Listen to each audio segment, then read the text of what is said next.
yako inatumia nini? You see one too. Bila wanaongea.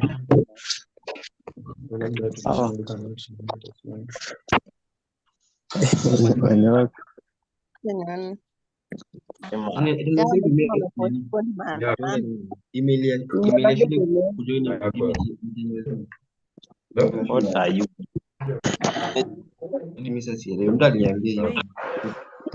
Connect na hizi. Umenunua gari. Ndio ya glass. Glass ya glass ni ya saa mbili. Saa mbili aje na maandika kwa timetable saa moja bwana. Uko na timetable wrong.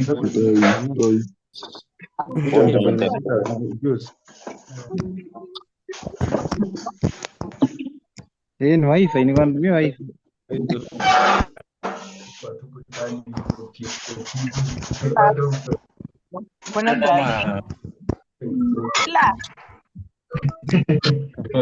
Tumebandali kuingia hapo kwanza.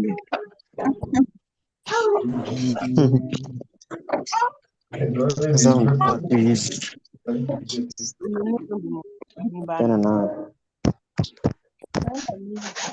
hiyo wifi anajua anaitia saa hii. Wifi.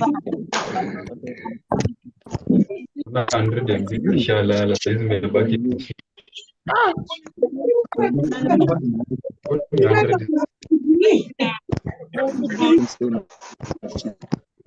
No, ya.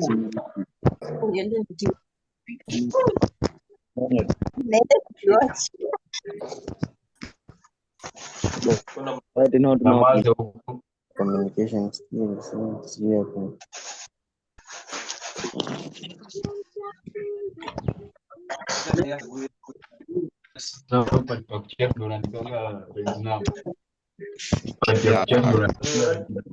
sasa hivi kufanya nini test gani na nenda kufanya hii test ili ianze kwanza.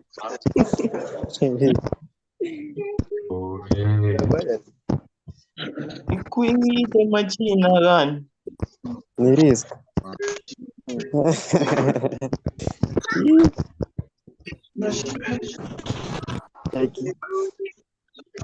Communication skills.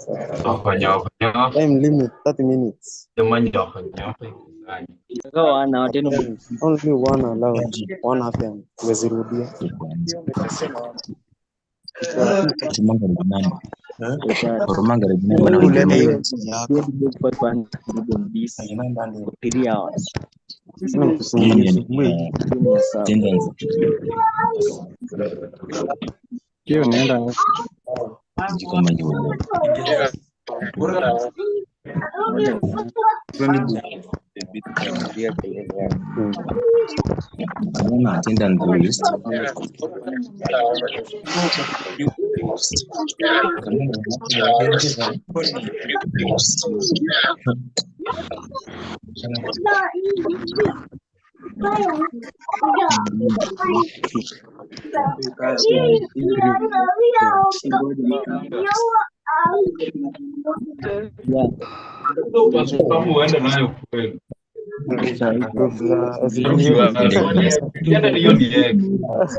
Then open it as on. Pombe na.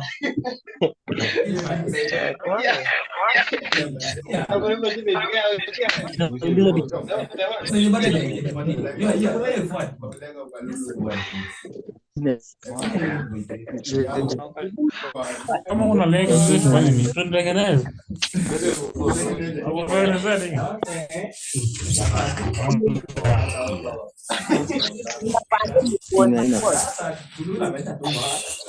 Yeah, ni kwani.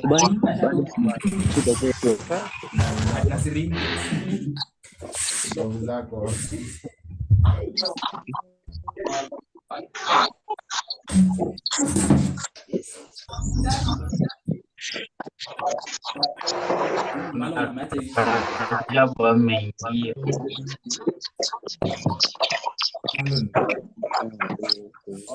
Raja kuna kitu bwana.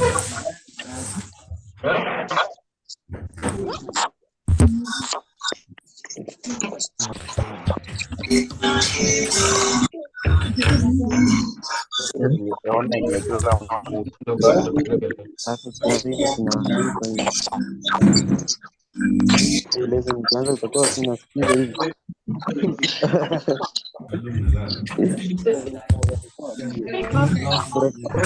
Wewe na recording irekod sauti. Nilikuwa na rekoda mtu wenye sauti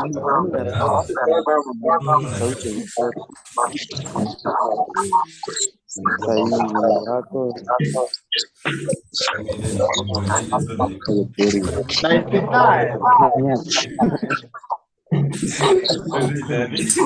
Monday.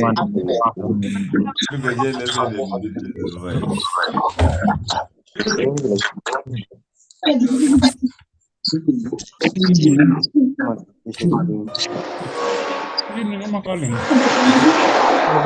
Ni kama simu.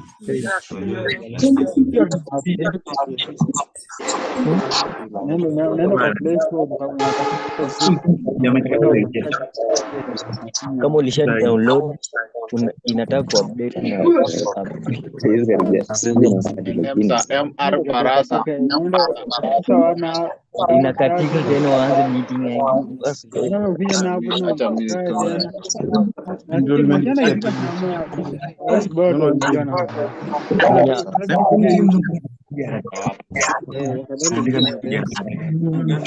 YouTube kama unaandika kitu kwa anatumia lapia kama 16, 17, 18.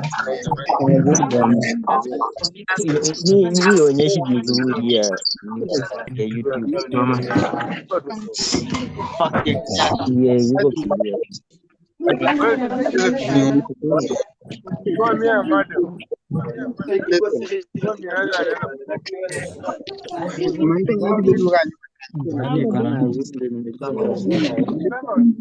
Ya mbili wacha 150. Ya mbili.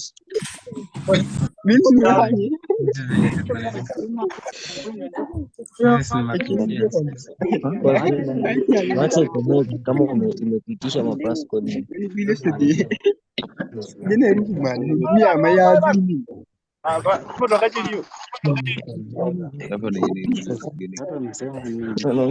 Kilugha introduction to computer venye computer anasikia na search na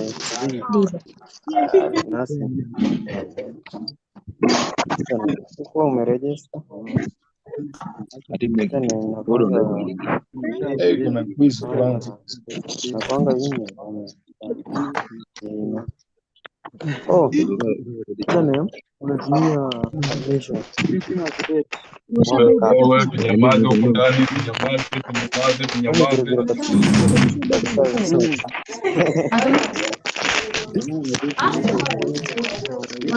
kama walikuwa wanafanya unajua nyie mtakuwa material class na mliambiwa ina retake. Ni ukweli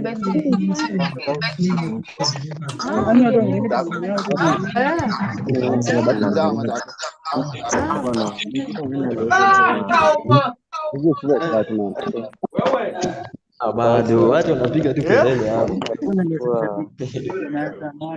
Sana.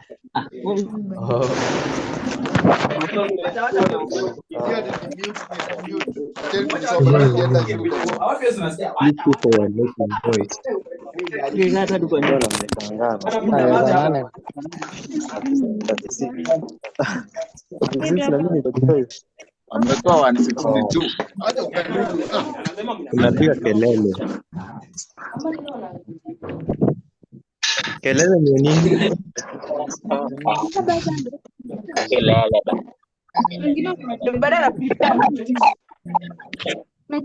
Kuna lesson kweli?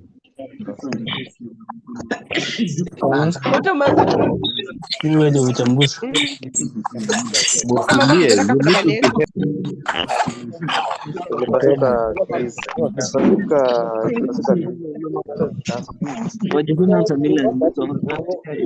Sasa mwanza kushia waifu ndani. Motherfucker student. Ukiwa nyumbani toka nje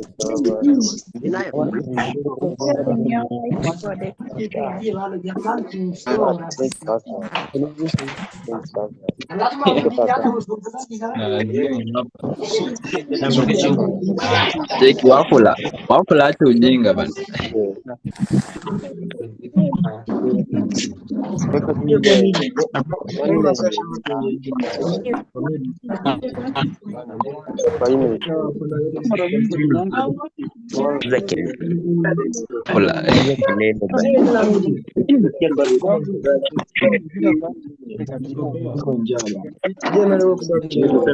Kelele.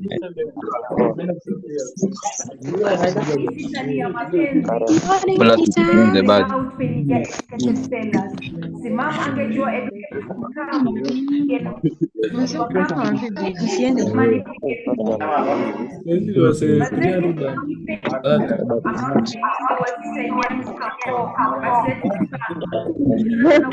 Order. Deliver not traffic.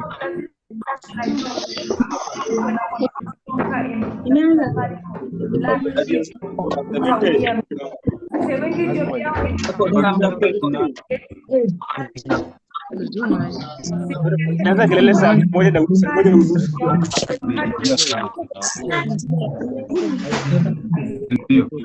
Yeah, it's cool as man.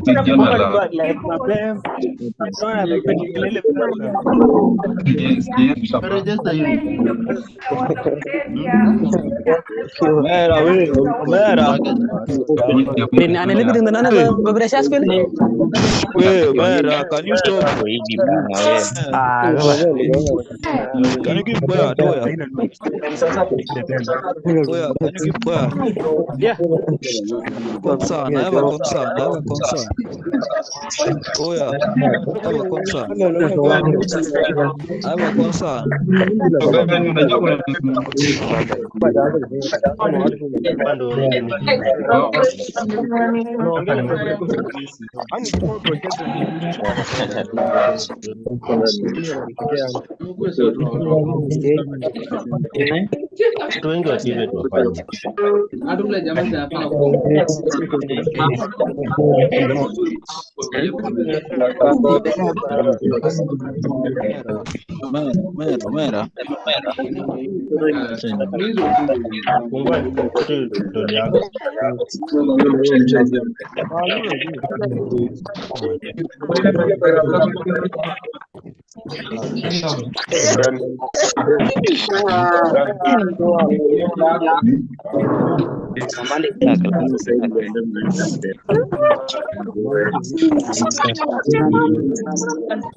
Imagine seeing you got the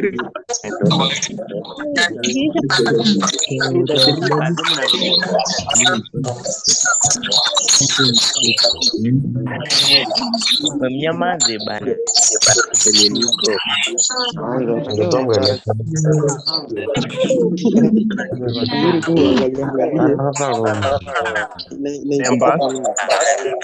Members. Order.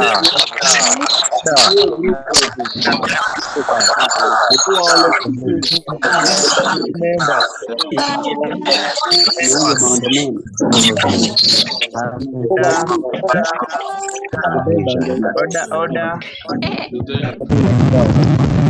Order members.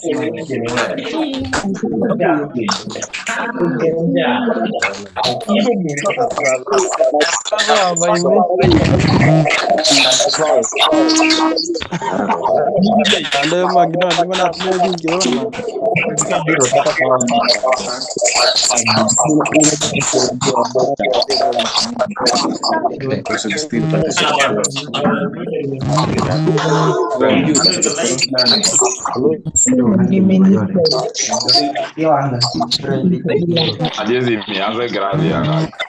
Serahkan udah serahkan. Sering banget. Gimana ya? Beda kata yang beda kan ya. Juga nih mereka semua. Itu dia yo bidu. Bonso.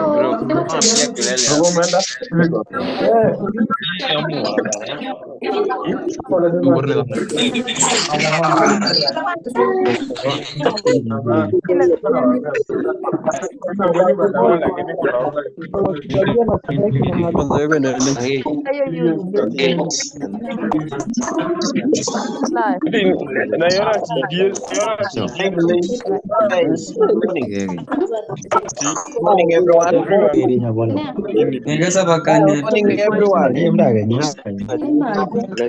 Hey, good morning. Kindly switch off your microphone. Your microphone. Your microphone.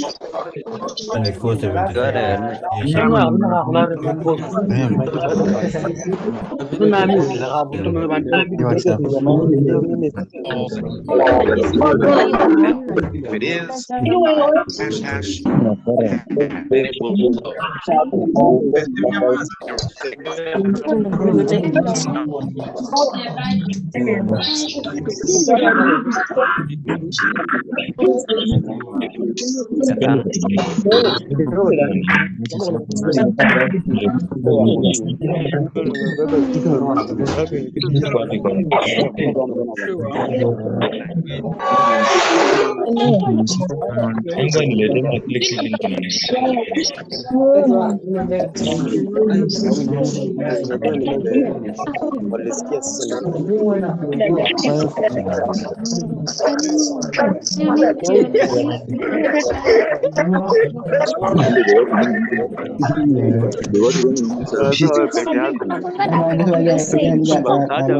Nakwanga but sasa mbona kizina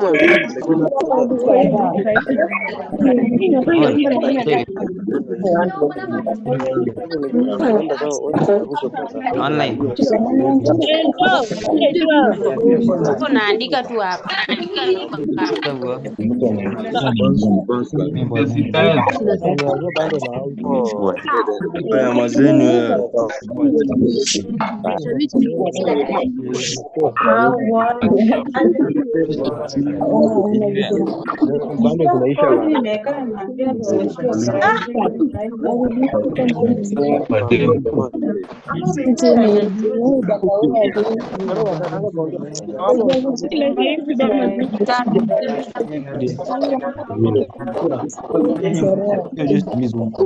Nyamazeni bwana, mmoja amekufa.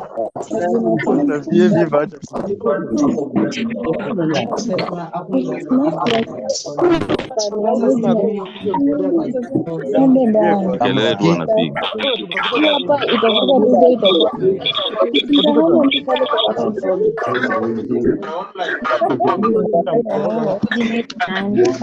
Nenda kufanya tu tutasikiza nani na tuache nani.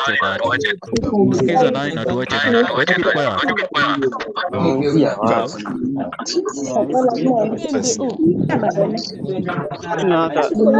Kwambia mzazi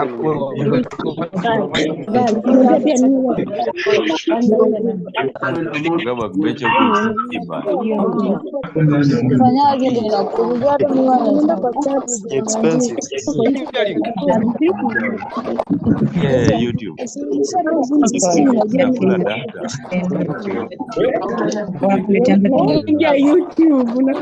sasa alikuwa anapeleka jana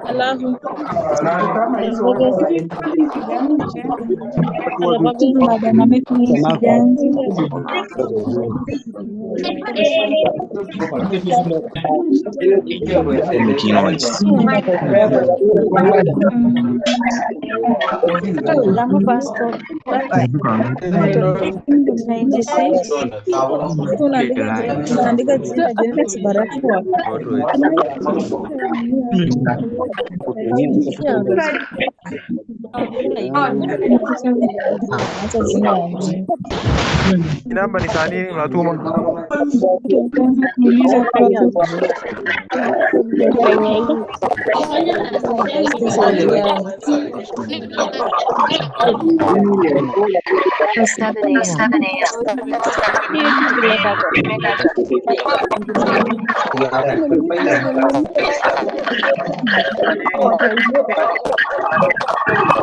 Tena ipele leo leo.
Nasikia tu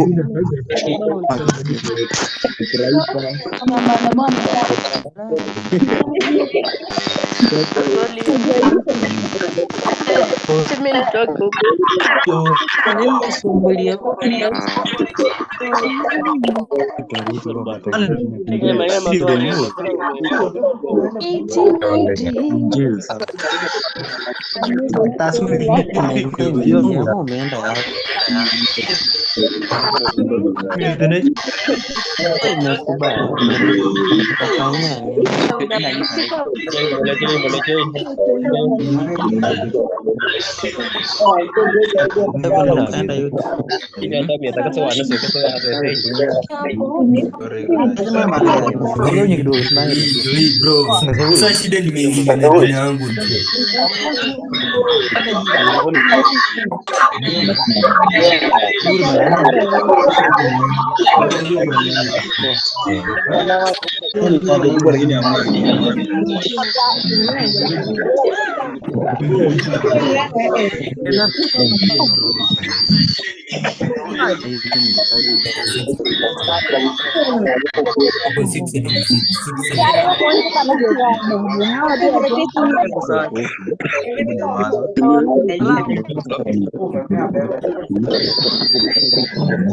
Tunyamaza wewe.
Wewe nani nyamaze.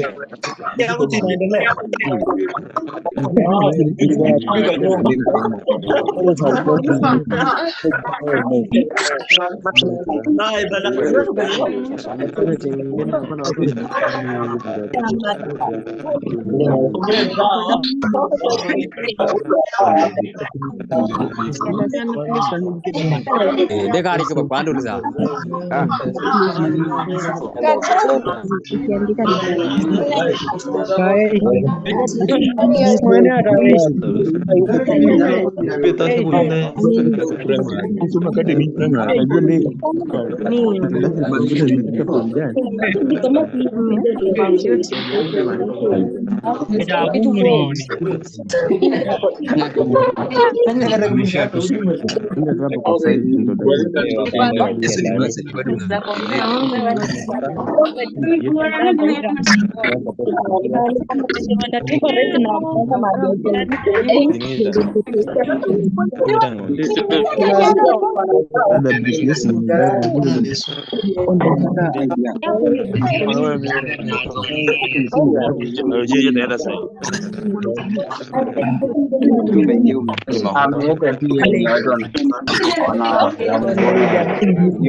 Students leaders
Jacob kaimwa hivi. Watu wanapiga kelele. Jamani. Ambia nani anapiga kelele? Azeni. Kodong ngira wingi. Kona.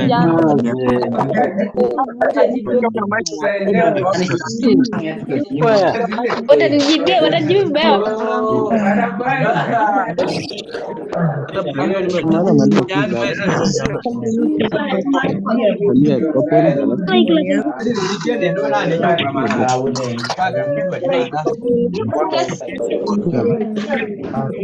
Watu wanasi wanafanya 4 years. 4 years. Wanasi.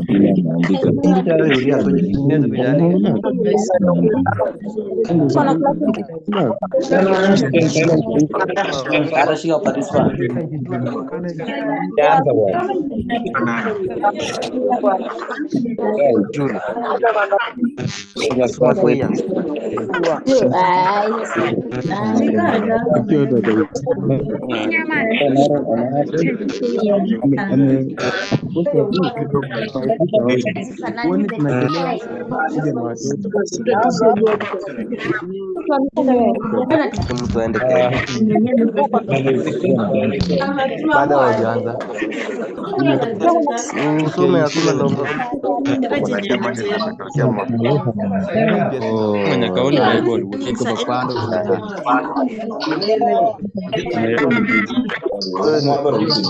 anga ni watu wanapigwa na kile.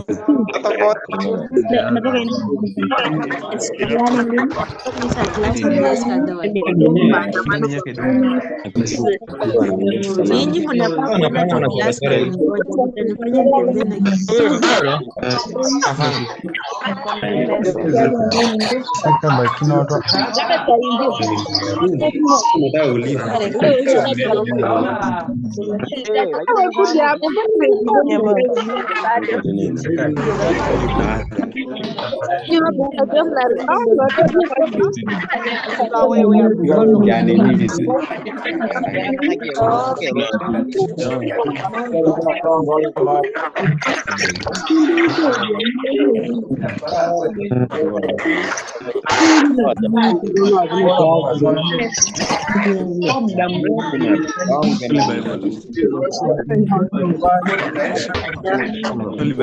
nitembee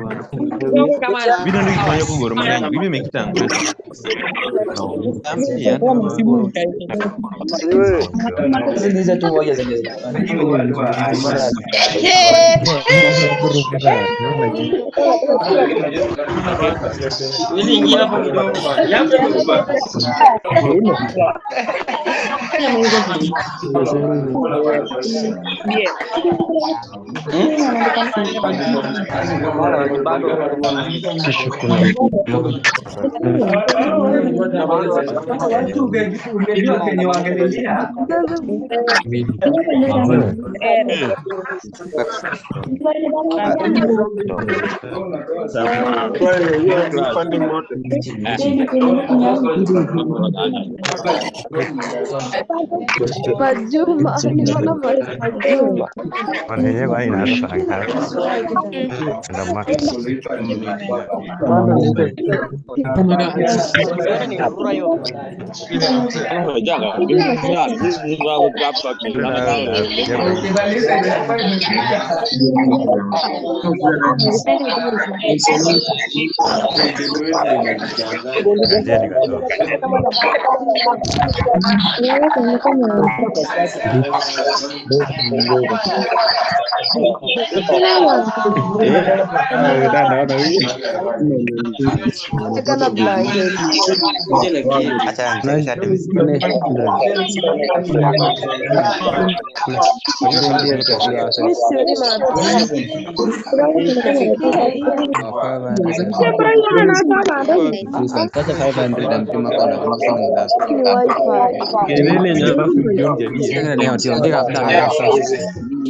Join wote mimi wasikie chenye naongea. Mnyamase. So. Sasa na bana. Panga kile.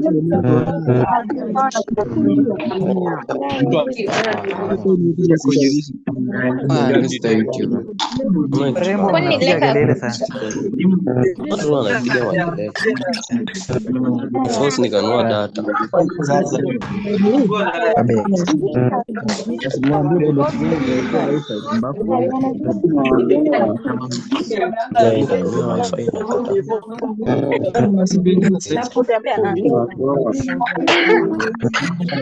Kirahisi haikuwa hapo.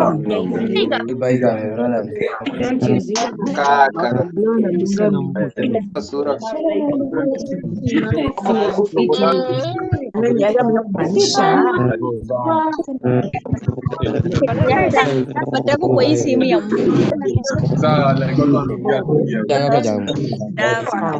yangu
kama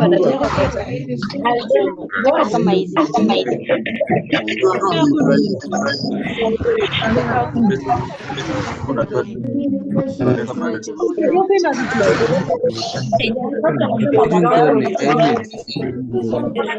Unaenda kufanya hapo kazi za kufagia.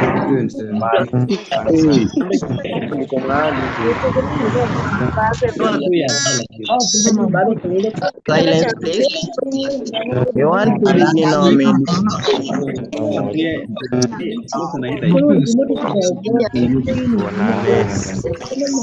Silence.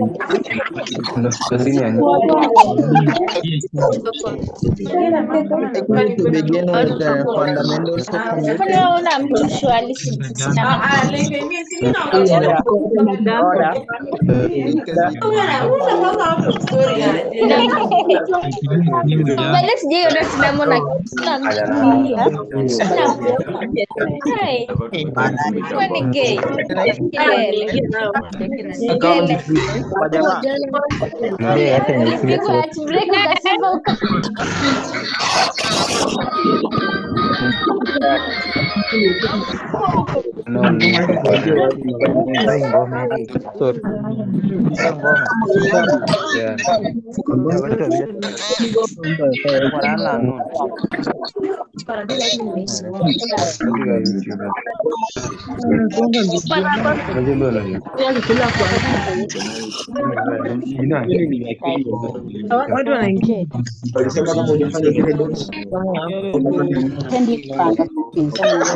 tunaenda tu direct tu opposite.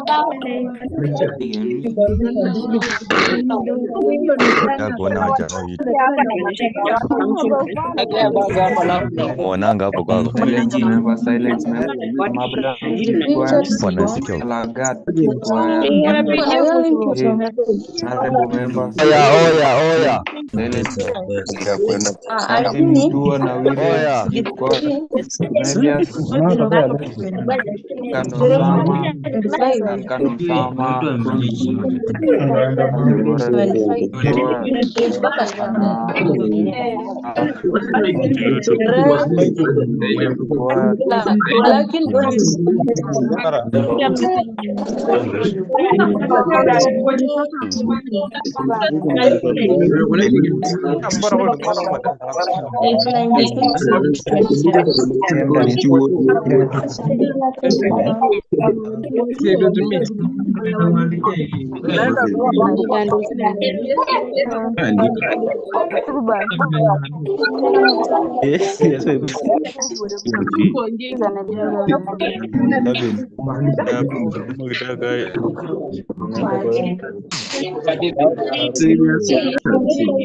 Ona sasa nishamaliza.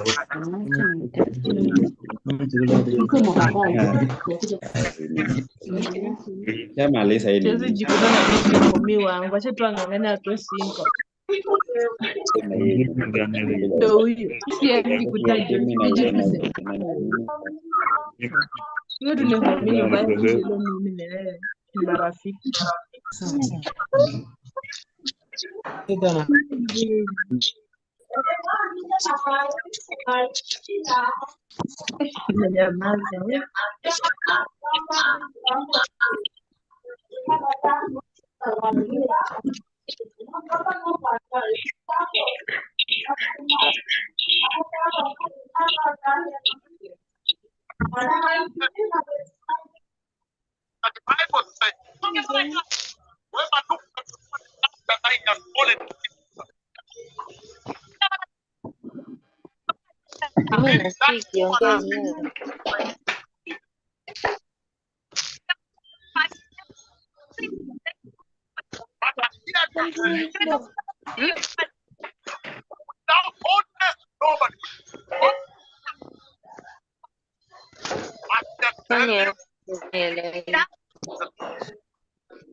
Good morning, all. Kindly just respond on the chat if you are getting me. Just respond on the chat. Just respond on the chat if you are getting me. And people should mute. People should mute.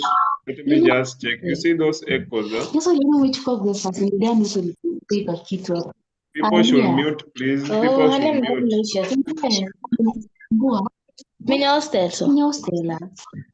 People should mute, please. As we organize our first lesson, people should mute. Just mute, just mute. Won't cause any harm when you mute. Just mute. If you have any issue, you raise up your hands. Yes, Doctor. Imerudi sasa. Hapatikani.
Yeah, thank you guys for the silence. We're not going to take so much today, being the first lesson. We are just going to introduce ourselves. Someone is talking, kindly mute. It's very unfair if you are told to mute, yet you are not muting. Yeah, it just call for your responsibility just to mute. So I have seen Stephen Musebe and Daniel Wekesa, you have raised up your hands. Let me just unmute you so that you can talk. Let me start with the Silifian Musebe. If you have anything, I'll ask you to unmute. My name is Angela Barata. Yes. I'm ready to teach.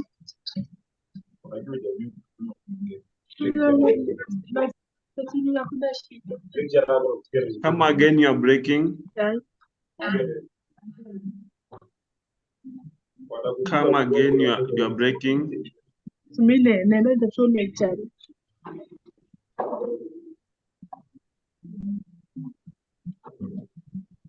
Someone has raised up his hands. Let me unmute Madam Emma. Madam Emma. Madam Emma.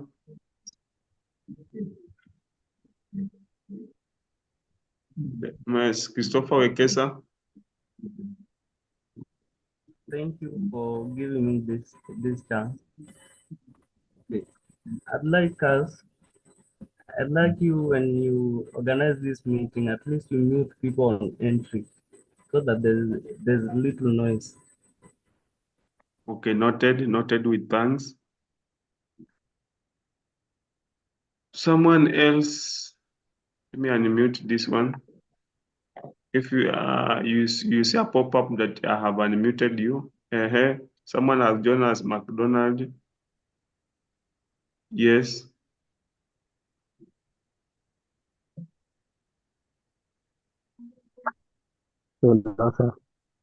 Yes, McDonald Wahungu.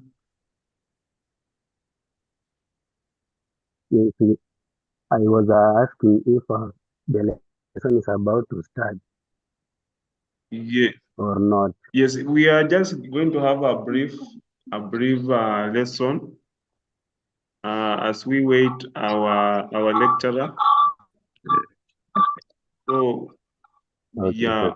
yeah. So we are just going to have a brief lesson as we wait for our lecturer. So maybe we can start. This is fundamentals of computing. Someone to mute. Let me check. Yeah, please mute. Learn to mute. It doesn't cause you harm if you mute. It doesn't cause you harm if you mute. Yeah. So we are going to have this lesson. By now, we are supposed to be having it every Monday. Maybe subject to change. If there's a change on the timetable, we shall able to let you know if this lesson still happens every Monday, or maybe it will be moved in another time.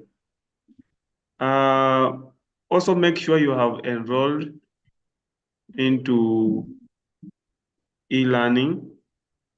Make sure you have enrolled into e-learning. When you go to the e-learning, you will be able to see the course. We shared the course enrollment code,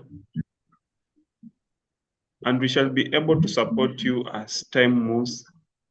Also remember, the lecturer will be posting some work for you to do. Stay on the lookout so that you don't miss out those cards. So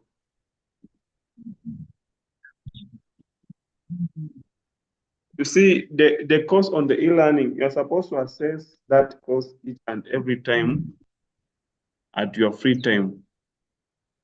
So I would like to allow maybe some like 1 hour after this lesson for you to be able to enroll into that course and be able to familiarize yourself with the lesson 1. And maybe we can use the same approach where you can have some cards. Maybe after 2 weeks, you are given a card to do, so that it improves your engagement. It improves your engagement, and also it will be used as a tool to measure your learning progress. Let me just have try to check. So someone is trying to ask the enrollment key. If you have enrollment key, please, you can text on the chat. If you have the enrollment key, you can text that key, because we have shared that key again and again. Allow me to share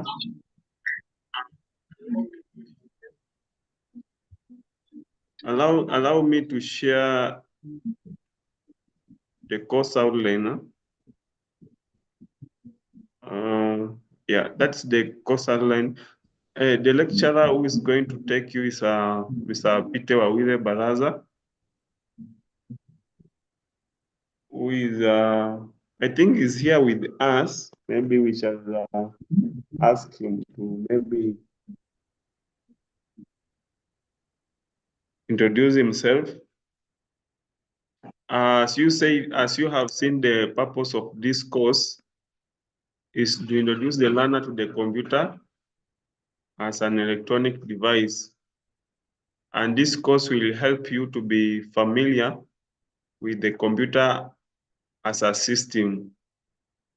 Also, it will help improve your computer literacy skills so that you'll be able to know how a computer operates, the functionality of a computer in general. So, as you have seen, the expected learning outcomes is that you as a student, you are supposed to explain the characteristics and purpose of the computer and its components. You should be able to categorize different types of computers, be able to explain the applications for computer to different fields, and also the impact of computers to the society. And also we should be able to discuss basic computer organization and do some arithmetic operations, just trying to see how computer operates so that we see whatever it's visible on the screen. Also, this course entails how computer connects through computer networks. I know the phone or the laptop or the gadget you are using is connected to a network. So we shall be able to demonstrate or maybe just have a look at how computers communicate with each other when connected on the internet. So that is it, topic 1. We are having introduction to computers, where we shall be able to define some terms used in computing. We shall also be able to discuss how computer has come up since time immemorial, how we can classify computers, characteristics of computers, and applications of computers. Then next week, shall be able to have a look at the computer hardware and the components that build up a computer. That is both what you see and what you don't see. That's the hardware and the software. Apart from that, we shall categorize hardwares into different categories. We have parts of a computer that are used to collect data, have parts of the computer that are used to process data. We have parts of a computer that process and store the information. Then we have parts of a computer that displays, or rather that are used to give out the information to the user.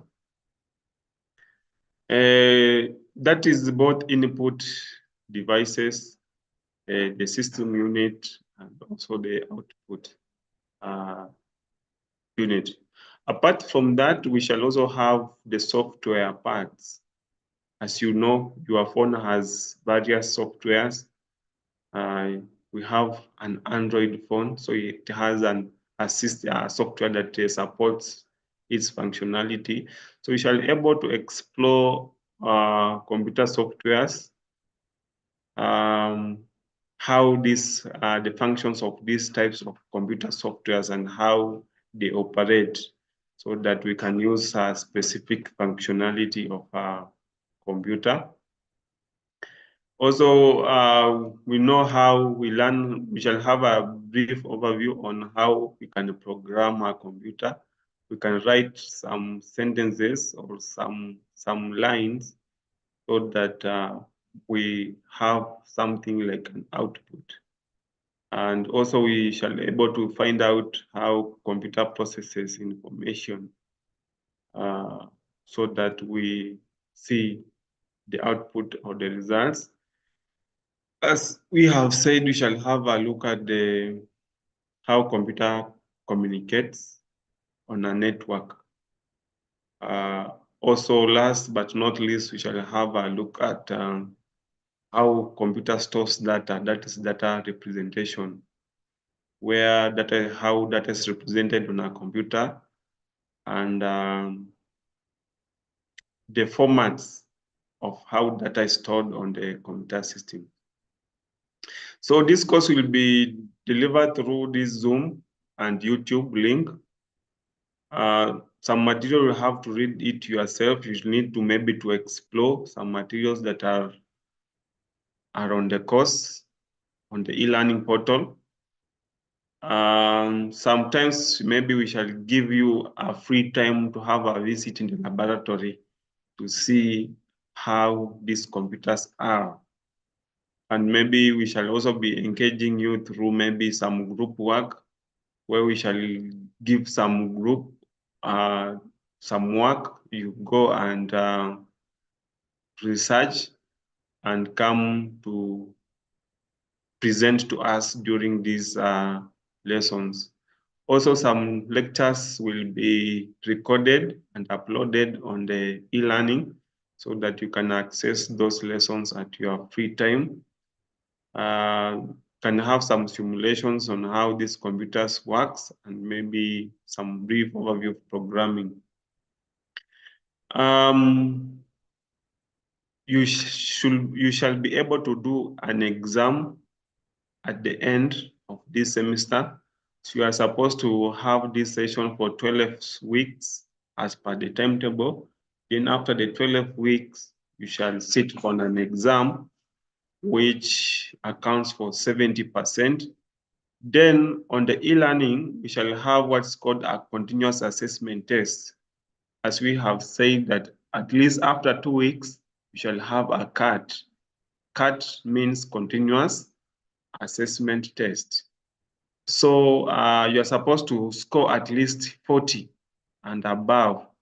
If you fail to score 40 and above, definitely you will have to repeat the course again next year.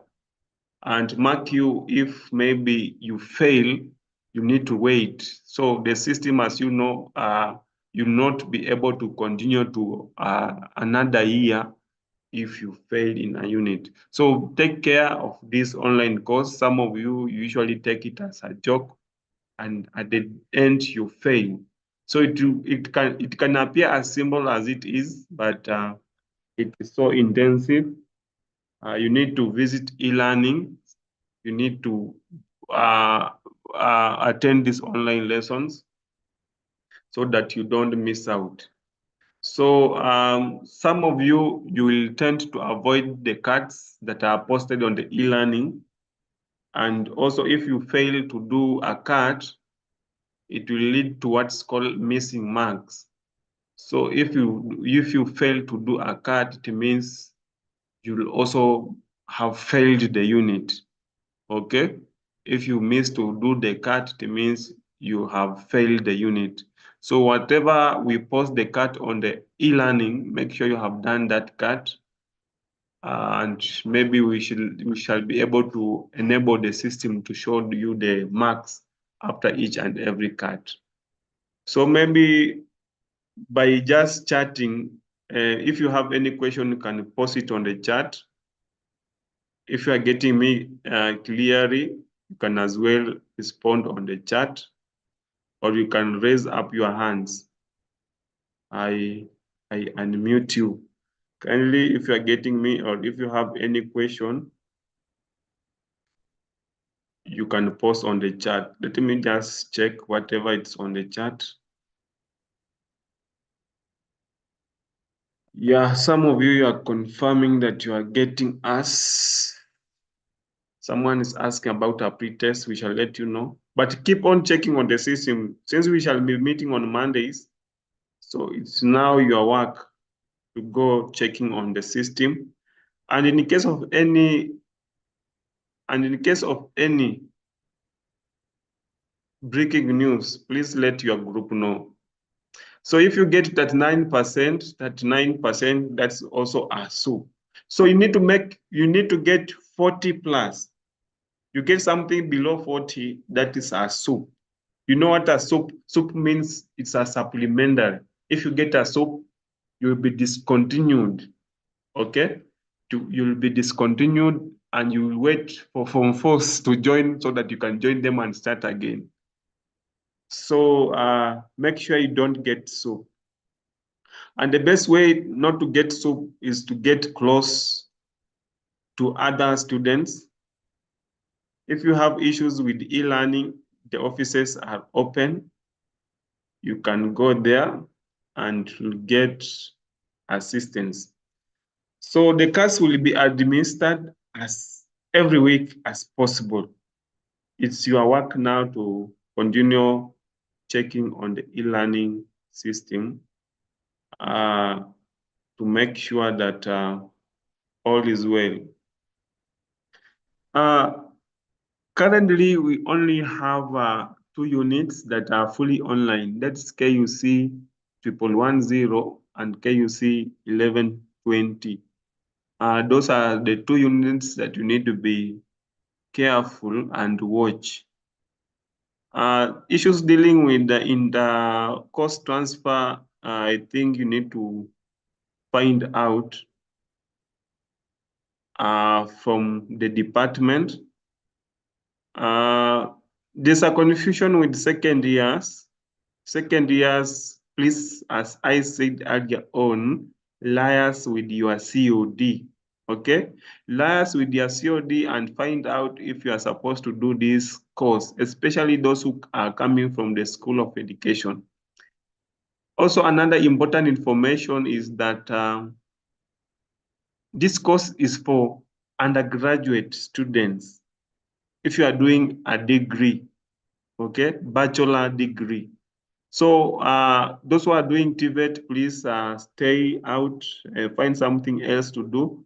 This course is not meant for you. Yeah, I'm just going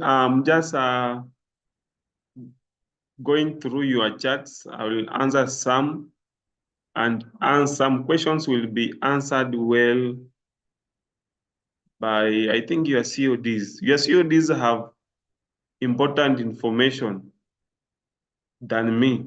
So if you have any pressing issues, the first person to refer is your COD. I will illustrate those activities at the end of this. Let me unmute someone, Ebenezer. Okay, let me unmute Ebenezer Otieno. Ebenezer Otieno, I have unmuted you. Okay, thank you. I was just to confirm that for the second years, they are supposed to be doing this unit. Yes, we did confirm from the COD, even with Dr. Mlamla, the timetabler. So we confirmed that we are supposed to be doing this unit. Thank you. Oh, thank you. That's the class rep, Ebenezer. Thank you for the announcement. So Ebenezer, please let your second years from the School of Education be aware that they are supposed to do this unit. They're supposed to enroll into this course on the e-learning, and also they are supposed to attend this online lesson. So we shall be providing these links each and every Monday before the class begins on your social medias. And also COD, maybe class reps, you can create your own WhatsApp. I remember last year we had a WhatsApp group for only class reps for easier communication. We shall be giving you continuous assessment tests, and we shall be giving out the results. We don't want someone to be left behind. We don't want someone to reach at the end of the semester, he's still lost. So we shall be broadcasting the results, each and every test that you are given, just to enable those who are still dreaming, those who don't know what brought them to the university, at least to be aware what's going on. Let me hear from Balex Wafula. Balex Wafula, you have raised up your hands. I have unmuted you. Okay, maybe it's not Velmark. Yes, Balex. My question was about the interfaculty transfer, yet we submitted our documents, yet we have not received any message. Yeah, I don't know. There's a room that you submitted the form, right? Yeah, the admission room. Yes. If you have issues with in the course transfer, just go back to that room. You'll be guided, right? Okay, sir. Thank you. Thank you. Velmek, someone known as Velmek. Thank you. My question Yes. is on enrollment. Yes. That how many units are we supposed to enroll on e-learning? Because currently we have 3. The first one was students orientation on e-learning. We have the KUC 1110 and the KUC 1120. So are we supposed to enroll other units to e-learning? And what are the enrollment key for those units? Thank you. Yeah, that's a valid question. Now, currently, there are 2 examinable fully online lessons. That's fundamentals of computing and communication skills. These are mandatory courses that you need to enroll. Then we have some courses that are subject to the lecturer. Remember, we are on a blended teaching. So we have some lecturers that would like to teach fully online, and they have developed the online lesson. So for the remaining units, apart from the 2 common, that is communication skills and fundamentals of computing, the remaining units are subject to your lecturer. Just find out from your lecturer if your lecturer is going to teach that course online or not.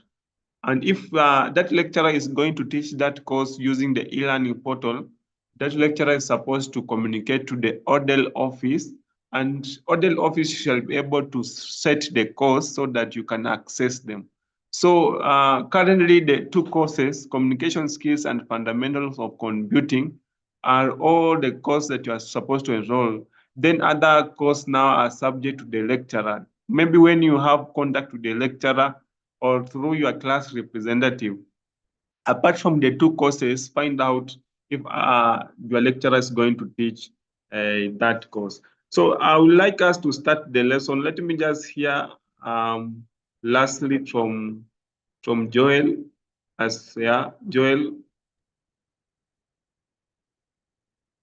Joel Ngome. Yes. Thank you. Top of the one to you. Yes, I was asking, will we be having the practical lessons? Like, will we be going for practicals now that we are learning about computer? Like, will we be getting to the computer laboratories and learn more about, get enrolled in practicals more than online classes? Thank you. Yeah, we can organize your visit. We have very many computers around. We have computer labs. We can organize, we visit these labs per program. Like we can organize those from Faculty of Science this week. We shall have maybe an overview. Yeah, so we can organize for that so that you have hands-on.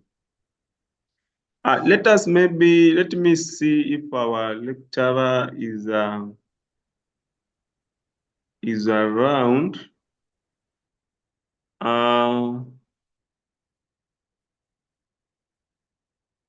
Then as we start, I would like you maybe to tell me, what do you know?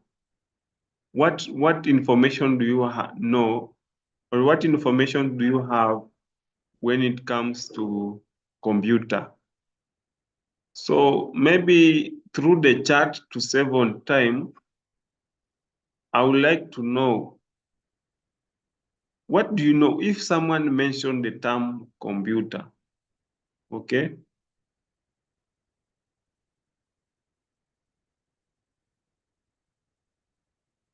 If someone mentions the term computer, what comes in your mind? If someone mentions the term computer, that's just through the chat. Just through the chat.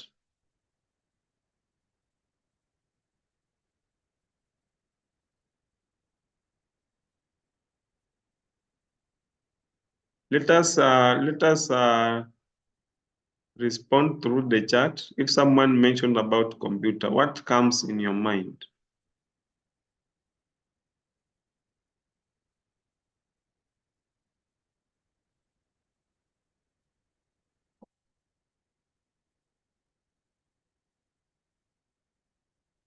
Let me just check on the chats.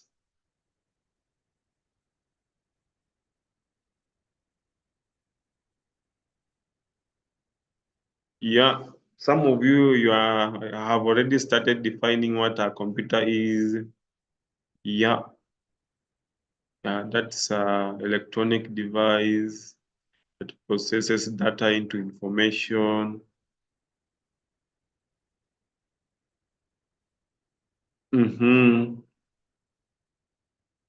Yeah.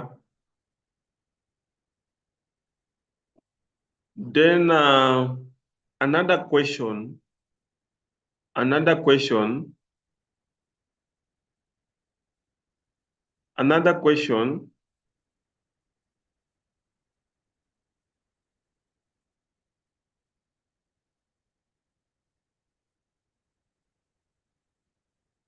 Yeah, keep the chat coming.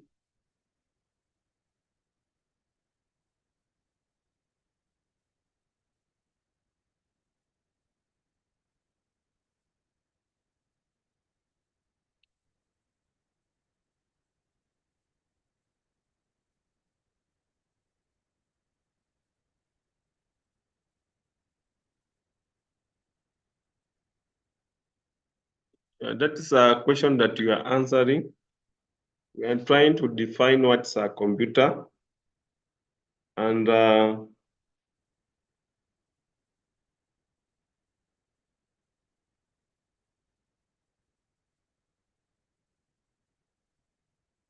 we are trying to discuss what's a computer.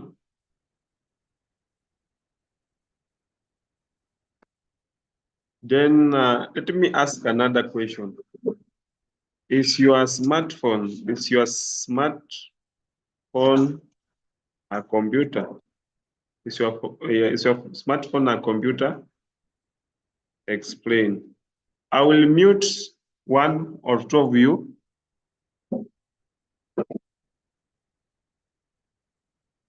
I will mute one of you just to give me the response. I've just asked, is your smartphone a computer? If it's a computer, I want you to justify. Okay? If it's not a computer, I also like you to justify. So let me see who I'm going to unmute. And ladies, where are you lost? I'm trying to look for a lady. I want a lady to raise up his or her, to raise her hand.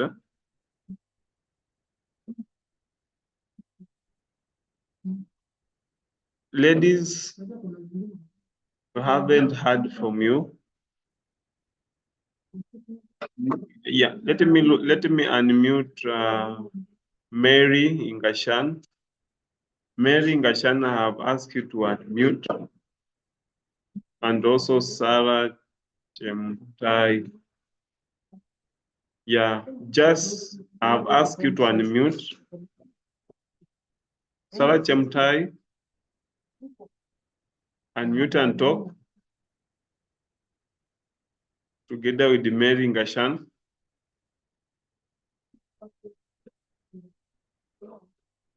Kindly.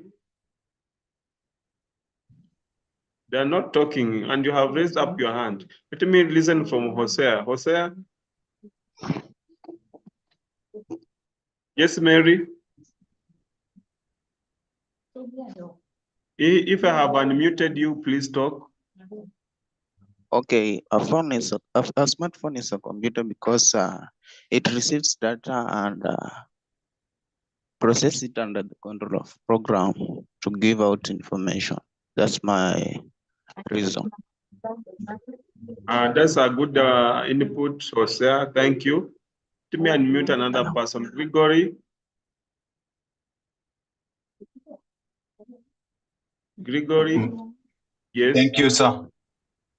To my opinion, a phone is a computer because it is an Android. It uses Android software also connected to network. It receives data, stores it, and also it processes it. That's my answer, sir. Oh, thank you, Grigory, for that. Mary Ngashani, you are talking.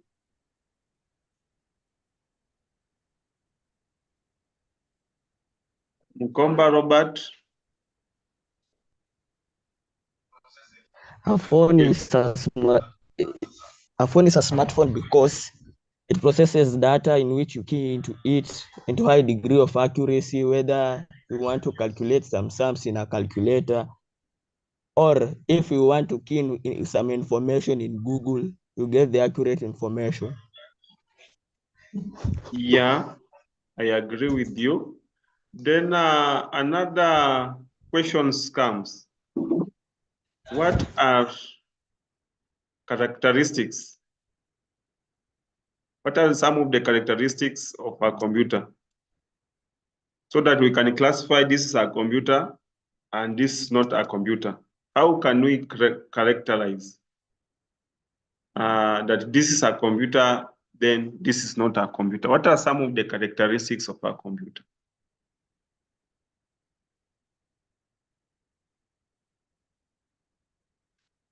You can respond through the chat, or you can also raise up your hand. Let me just lower these hands first. Then if you need to respond to the third question, you can raise up your hand. I'm just lowering the hands. So if you want to respond to the third question, Collins Rapando. Yes, Collins. Thank you, sir. I think a computer must be connected to a network, must have a network connection. Mm-hmm. That's the something that we can use to classify that this is a computer. Any other criteria? Let me see. Let me unmute someone else.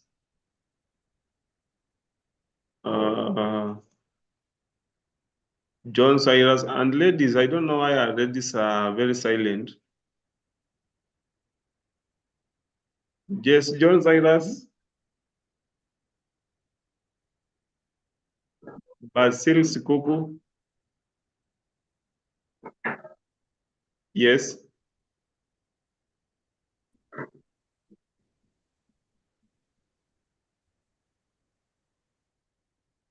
Mishili Juma. I've asked you to unmute.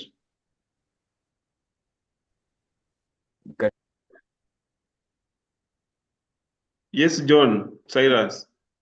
Hello, I can try. Yes. Sometimes a computer may be stable. How? Yes. As can in, you justify? Yes.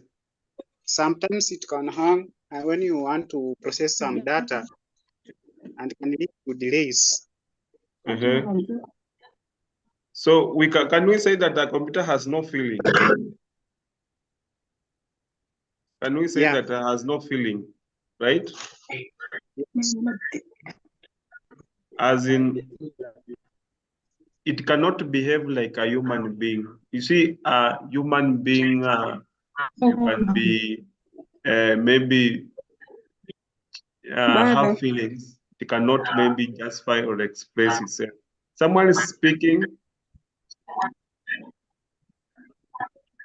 Mishili, come on. A computer Yes. is expensive as it requires high capital to purchase. Next, a computer requires skills for operation. You can't operate a computer if you have no knowledge to operate it. Then next, a computer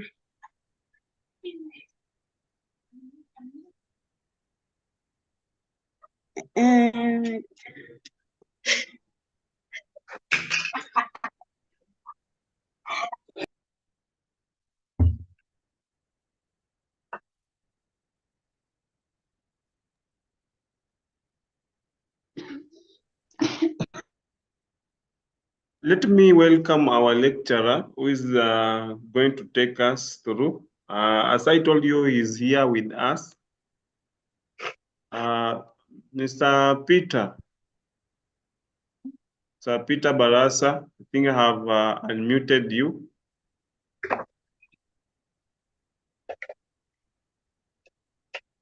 Sir Peter Barasa.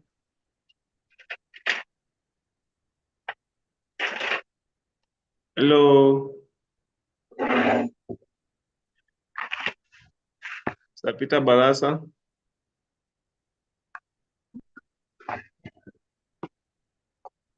I've unmuted you, please come on.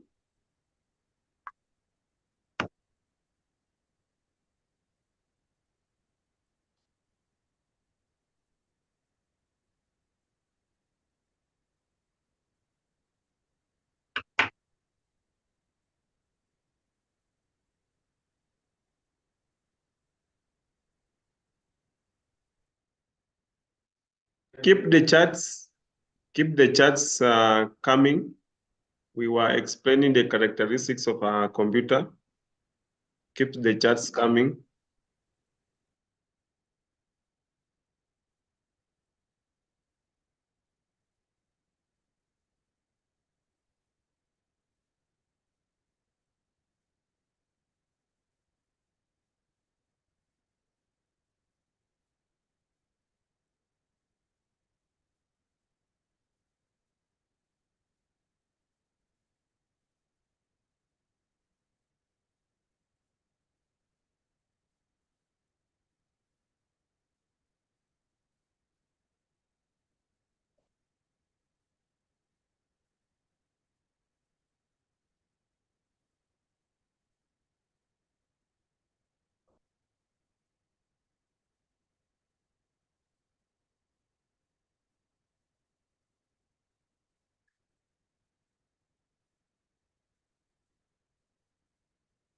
Yeah, I think our lecturer is here.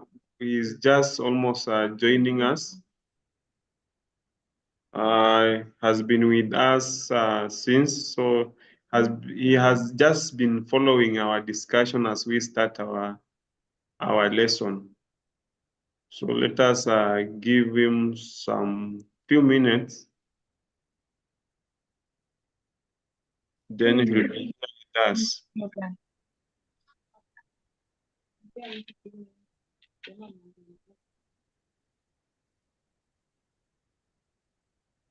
Umenyamaza.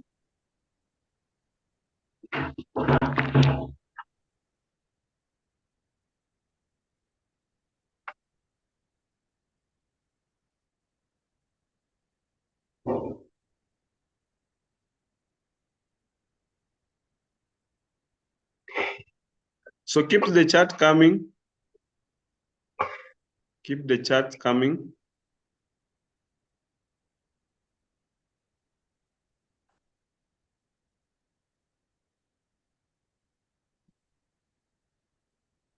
So we ask about characteristics of a computer.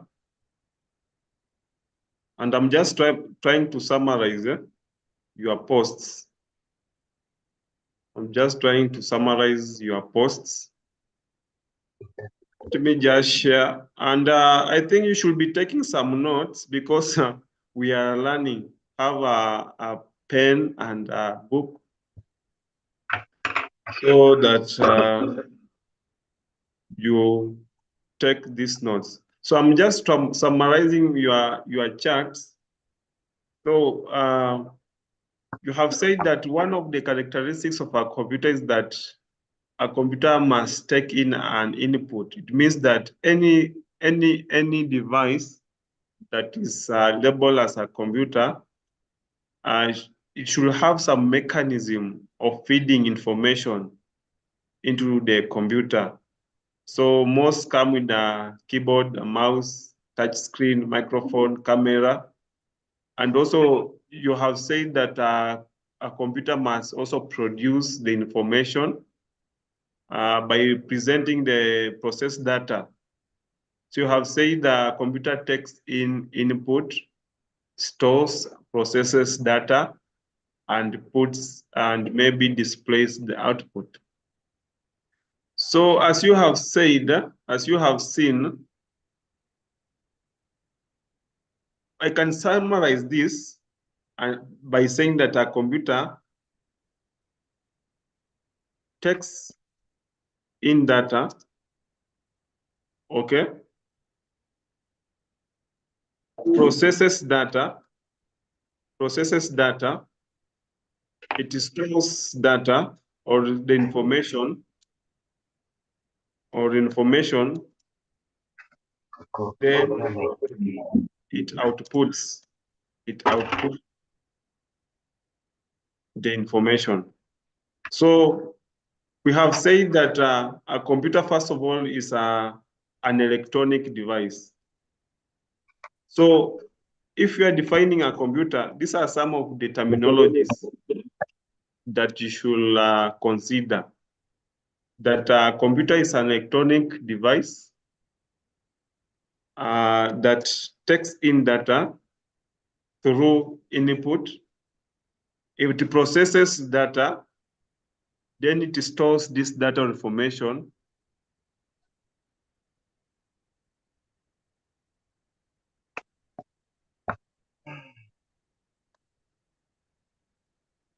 and be able to output the information.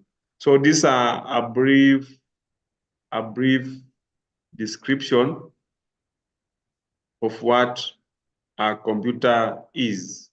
So first of all, you need to say that it's an electronic device that captures or takes in data, processes data, it stores data and be able to output the information. So that's some of the descriptions of the computer. So it processes data through a device called as the processor.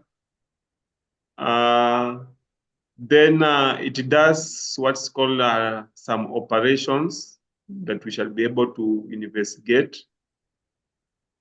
A computer also should be able to store data through those different types of memories. We have said also a computer has a control unit that the functions of the control unit is the manages and controls the computer operations. It interprets instructions and also direct data flow. Some of you also you have been able to summarize and computer, one of the some of the characteristics of a computer, you have said that a computer is very fast, is able to process the information and displays the results very fast compared to maybe human being or any other device. Another characteristics of a computer is accuracy. It does not mess up. Like you say, human is to error. Computer does not mess up. It produces accuracy information if you feed it with accurate data. So it has that capability to check for errors and do corrections. Then another characteristics basing from your chart is you have said that computer is very versatile. Versatile in such a way that it can perform a wide variety of tasks. And you can program your computer to perform a specific task. Another, basing on your chart, you have also been able to say that a computer is an automated device. It means that it does the operations automatically, depending on the instructions you have programmed it to do. It can be used to run complex operations with minimum human interventions. Like we have seen robots, we have seen rockets, yeah, we have seen smart devices that they are programmed to perform a specific task automatically. You have also said that a computer has no feeling. It has diligence. It can perform repetitive tasks without fatigue. Unlike human being, who maybe you might tire up, or you can make some errors as time moves because of being tired, a computer can perform repetitive tasks without being tired. And it can maintain this consistent performance over time. Also, you have said the computer has enough memory. Maybe you can compare a computer with a human being. You will find out that a computer can store and recall large amount of data compared to human being. It can store a lot of data compared to the shelves in the offices or maybe a building. So those are some of the characteristics of a computer. Someone has said that a computer has no intelligence. You need to teach it what to do. So just like a robot, you need to teach a robot what to do by feeding it with instructions. The rockets that usually go to the sky, these rockets, they are usually programmable. Also, a plane on autopilot, it has no intelligence. So it must be fed information so that it works on this information. So computers has no IQ, has no intelligence, so it usually follows instructions without maybe true understandings. Let me go back to our lecturer who has been on standby. Let me just check again. Let me just check again.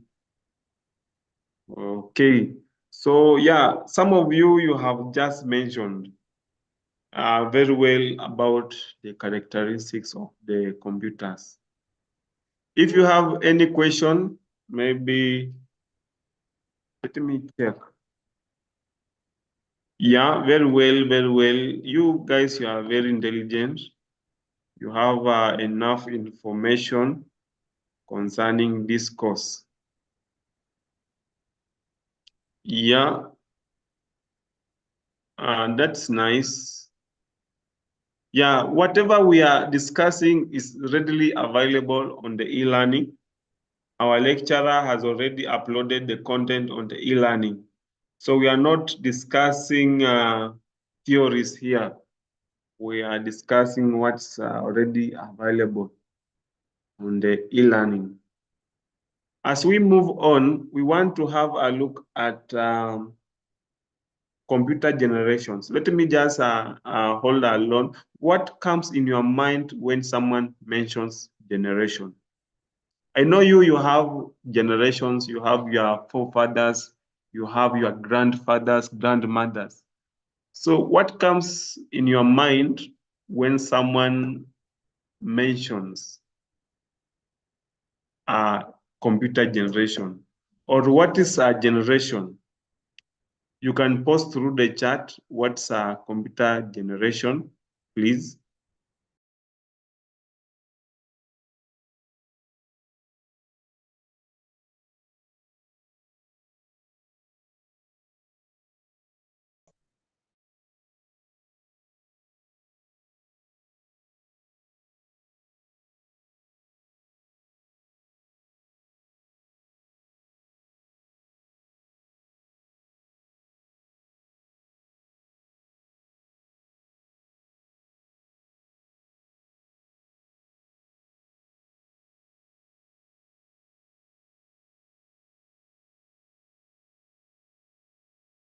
Share.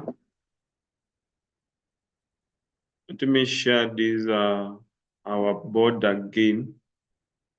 So I have just asked what is a generation, and do computers have generations?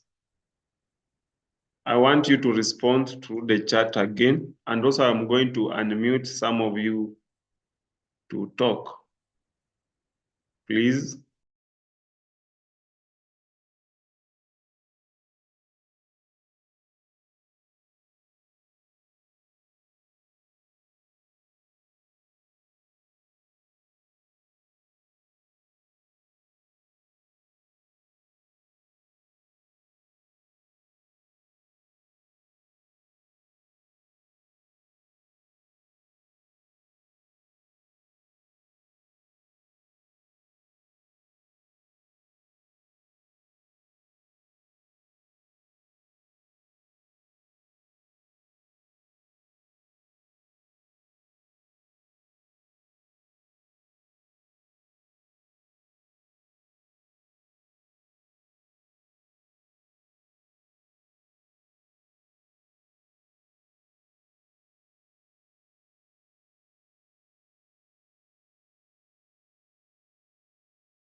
Yeah, I'm seeing your chats, and so informative. I'm seeing your chat, they're so informative. Maybe we can go back to our grandfathers, our forefathers, or what we call ancestors. We can compare our ancestors with our current generation, isn't it? We call ourselves as Gen Z.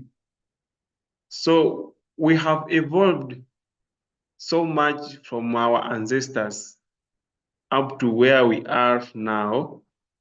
Comparing to our forefathers, how they used to do things, up to now, you see, we have had some improvements. Okay, the way we use, the way our grandfathers, grandmothers used to dance, okay, is not the same way we are dancing. The way our ancestors used to walk, maybe nowadays you have some of you catwalk, some of you bounce. You see, we have changed gradually. Even when it comes to cultural norms, isn't it? The way we dress, okay? Our ancestors used to dress with a specific code, and nowadays we dress differently. So also computers has generations, and these generations have improved the computer performance, has also affected the computer storage, and also has affected the computer size. So maybe if you are on maybe kindergarten, you realize that the computers were very huge. The monitors were very huge. They occupied a lot of space, and using them was also different. But nowadays we have very small computers that are very large in storage. They are very fast in speed. They have very good processing power. So computers have changed gradually, and this change has been brought by technological advancements. So compared to maybe now, where we are now, to where we were some time back, you see that there has been a gradual change to the computer size, to the storage capability, to the speed, and how intelligence these computers has begun.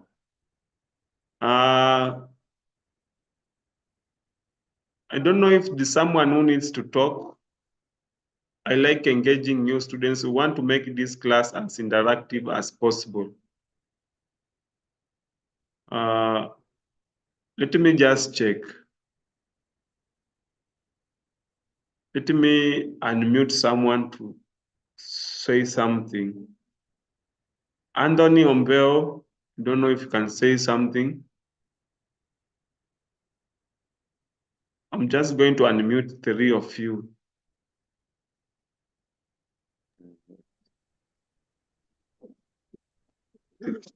Yes, yes, Anthony. Thank you, sir. My point was about the computer generations. Talking of the computer generation, we are looking of the distinct stages whereby the computers have evolved from one stage to another, whereby we have from the first stage onwards up to where we are now.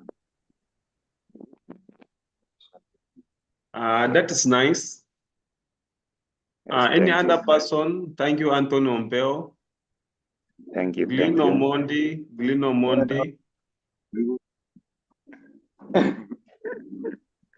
Okay, thank you, sir. Computer Yes. generation is the development of computer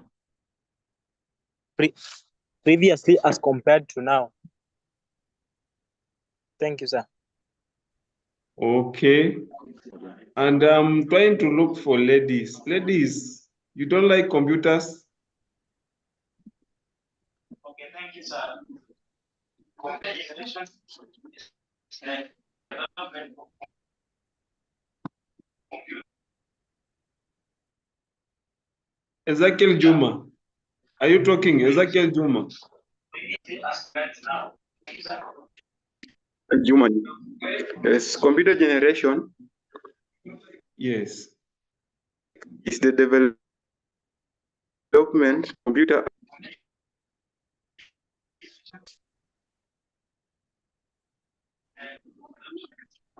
is the development of computer. Yes. Yes. But I have not got you clearly. Is the develop computer generation is the development of computer as the life progress.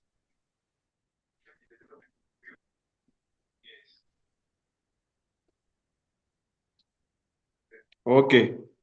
Yeah. Computers have evolved since they were invented. Maybe, I don't know if you know who the person who we know historically, we know someone who invented the wheel. We have those historical backgrounds. So maybe I can ask, who invented the computer? Who invented the computer? And how was the computer looking like initially? Who invented the computer? through the chat.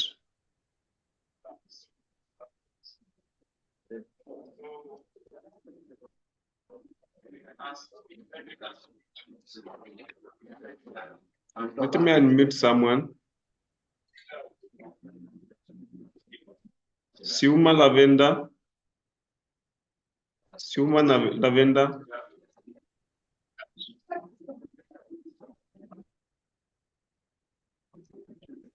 Richard Papale.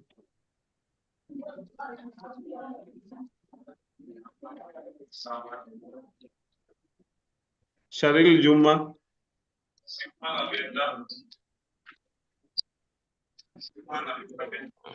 Thank you. I don't know who invented the computer, but the computer was balanced. It generated a lot of heat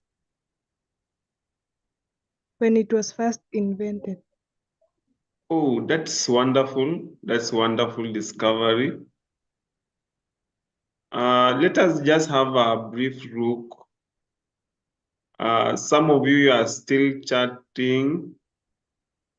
Yes, as I go through the chats, I can see those messages that are coming. And Mahan has said that Charles Babbage was the father of computers. Maybe you can tell us which year did this computer were manufactured? Yes, it's true. It's Charles Babbage who invented the computer. Which year was this computer invented? What was the appearance of this computer, and what are some of the applications? In which circumstances were this computer used? Let me unmute. Ruto Emmanuel.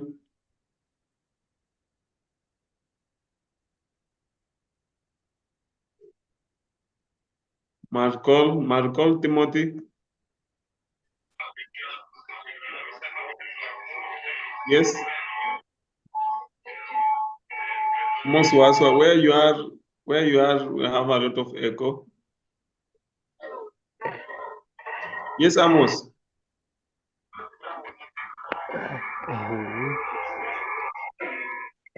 Amos has a lot of echo where he is. Hopefully, Rastas.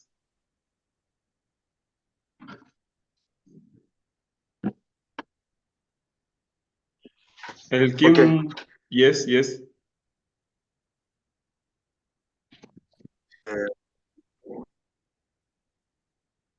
Come on.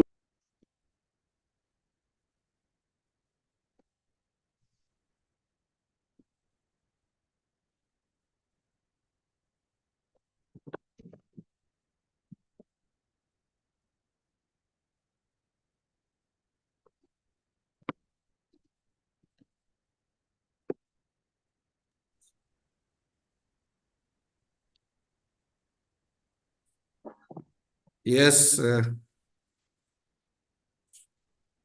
Good morning, all of you. Good morning too, sir. We are Makdi? getting you. Good morning. We are getting Makdi, you. can you get me? Yes, you are getting you. You are clear. I'm Mr. Peter Baraza. I'm going to take you through KUC1120. I think we had a lot of issues in the morning to do with the internet, but we apologize for the problem. That's why I was not able to join. But now I'm here. We are going to look at issues to do with the fundamentals of computing. I think those who don't know me, you can see me very well. Are you able to see me? Yes. So if you're able to see me, then we are okay. I'm going to take you through the course. Thank you, Mr. McDonald, for holding brief while I was not able to join, but I'm now joining. One, I can see that, let me share my screen so that sharing my screen. Let me share my screen. Let me share my screen, share. Then I go to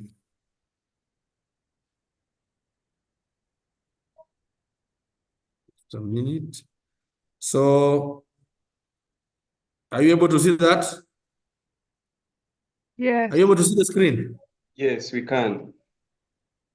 Mark D, are you able to see? Yes, we can see. Yeah, so all of you are supposed to join. I can see you are only 3,221. The course is Fundamentals of Computing. Are you seeing? Yes, we are seeing. Yeah. So welcome to this course. The entire KUC 1120 course will cover areas to do with a lot of issues to do with computing. And computers, characteristics of computers, the survey of the technologies and application, introduction to hardware, basic computer software, issues to do with representation, processor, memory, peripheral devices, introduction to software programming, software programming, and application software. So it's very important that at the end of the day, what are the learning outcomes for this course? At the end of this course, at the end of this particular course, you'll be able to explain the characteristics of a computer and the purpose of all computer subunits, categorize the different types of computers, explain the different applications of computers to different fields, and explain the impacts of computers, then discuss the basic computer organization, explain the number system, perform binary arithmetic, and the conversions to different number systems, then demonstrate the use of networks and data communication facilities. So you ensure that you have enrolled in this course because there are activities, our course outline. When you come here, you just click on a course outline and it will give you what a course outline or course outline is, and it's very clear here. So you can see what our course outline is. Just a minute, it's loading.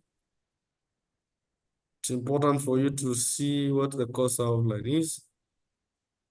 Just a minute, it's loading.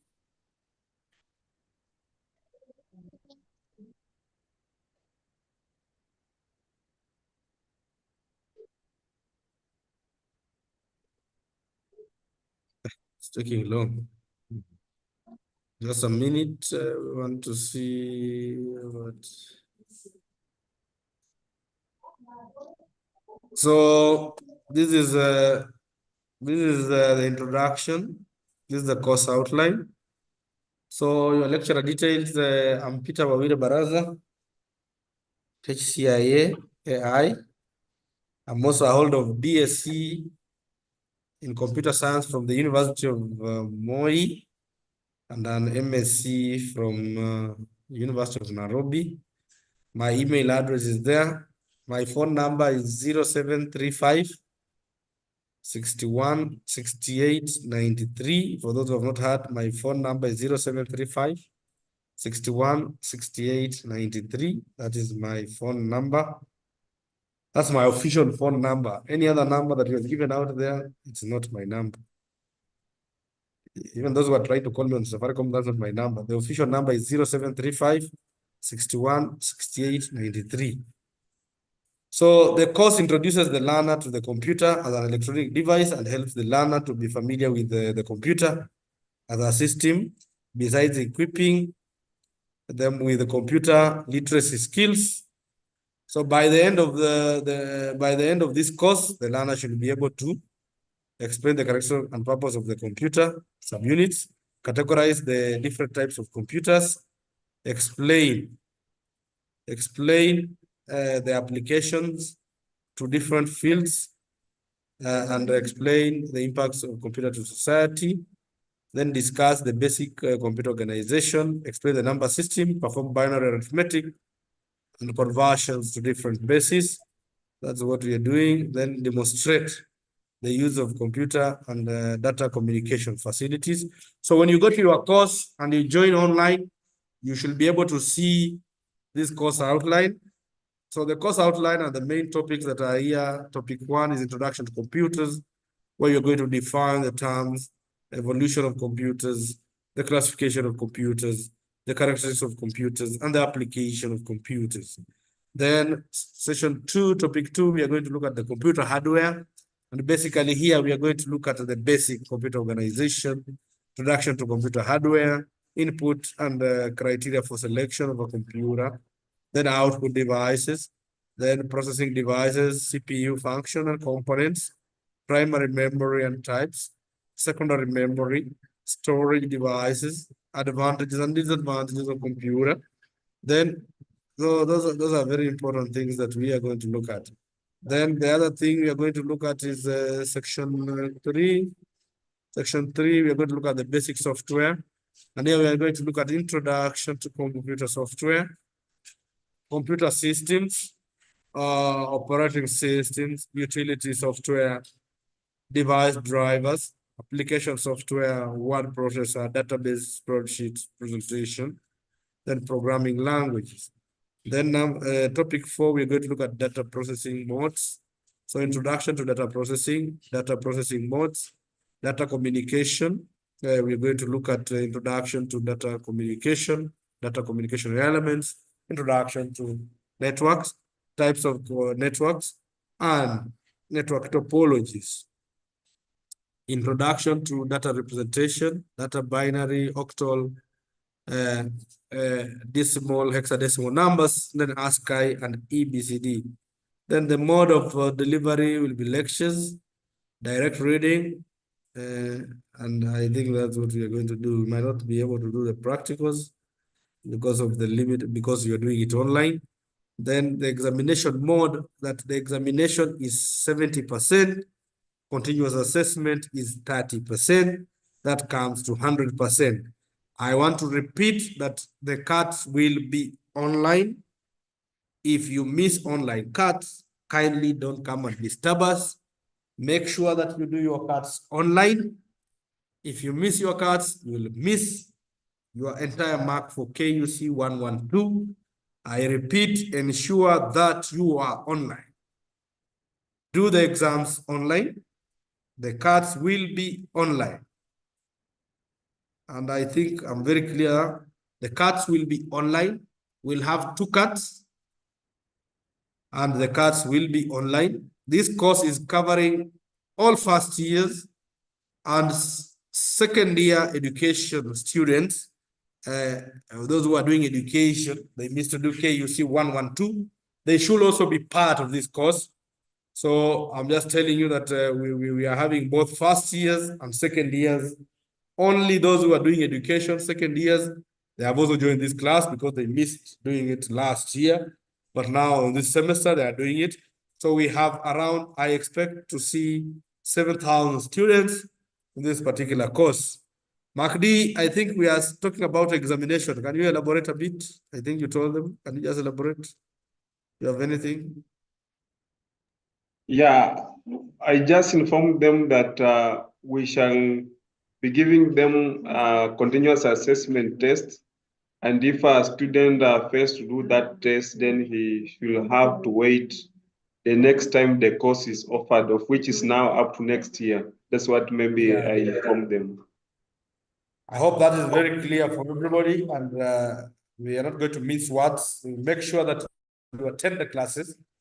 In one way or another, we'll just get a roll call. In one way or another, we'll know if you are on, even if you are on the YouTube. I'm going to share this thing on my YouTube channel. I think it's being recorded, but I'm going to share on my YouTube channel. Like the YouTube channel. Once I share it, I think it's at Peter Baraza Wawire. Peter Wawire Baraza. That's my channel. I'm going to share this slide. Ensure that you join. If you want to read the notes, come to online e-learning. The notes are already there. The assignments are already there. The activities are already there. Join and try to do those activities. But the cards are online, and I repeat, the cards are online. Don't joke around. Make sure that you are available for those cards, because that's very important. I think the next thing I want to do is to do a brief introduction and explain why computers is a benefit to you. So can you do a self-introduction in your message box? I think you are told you had chats. Can you go to your chat, and I want to see if people can actually just introduce themselves and say why computers are beneficial to us. Can you just write your name your registration number on your name and say why computers are important. Kindly, I can see, if you look at me now from down here, I can see the messages. So kindly, as you type, I can see all your messages. I think on my screen, you can see I'm scrolling down the messages. So what I've said, just introduce yourself and say why computers are beneficial to you guys. Very fast. And to see. I can see Jael Wekesa, but Jael, give your registration number and where you are. I can see Rolex Omondi. I can see Paul Simiu. I can see Daniel Wekesa. I can see Sheila Wekesa. I can see why computers are important. Good. I can see keep typing. Samuel Msamali. I can see Andati. I can see Wanzala. I can see Vivian Koesh. Once I see your name, I can just talk about it. I can see Rayton. I can see Edwin. I can see Lillian Wesonga, Maureen, Malwa Philip. I can see Nicholas. Yes, and you're trying to say why computers are important. I can see all of you. I can see, and I think they're just coming in fast. Can we have the messages coming in faster? Good. I can see so many in research. I can see Rajab Wesonga. I can see Mark Wanjala. I can see Faith Mulongo. Good. I can see all of you here. I can see Jaira Zodiamo. Good. Then why are computers important? Then I can see Jail Ngome. I can see Anyona. I can see Okedi. Jacob Bicom. Good. I can see all of you. You're saying Eric Kitui, but you're not saying why computers are beneficial. Kindly say why they are beneficial. Very important. Kindly say, tell me why they're important. I can see Nerima, Mabonga, Osea, Duke Obiero. I can see Stuma Lavenda, Siuma Lavenda. Computers are important because it has make work easier in institutions. I can see that. And then I can see Brenda. I can see Mika Simiyu. Computers help to ease operations in the presentation, in the present evolution world. Yeah, I can get that. I can see many of you. I can see continue, keep them coming. I can see Mabonga Osea, fast and accurate. So I'll just put the name on everything. I can sample. Are you able to see what is on the screen? Hello? Are we together? Yes, we Hello? are together. We are together. I muted everyone because of noise, but we are getting you. Okay. So if you're getting, why is it not responding again? What's the problem? So I'm happy that you can see that. You've seen that and you are able to move.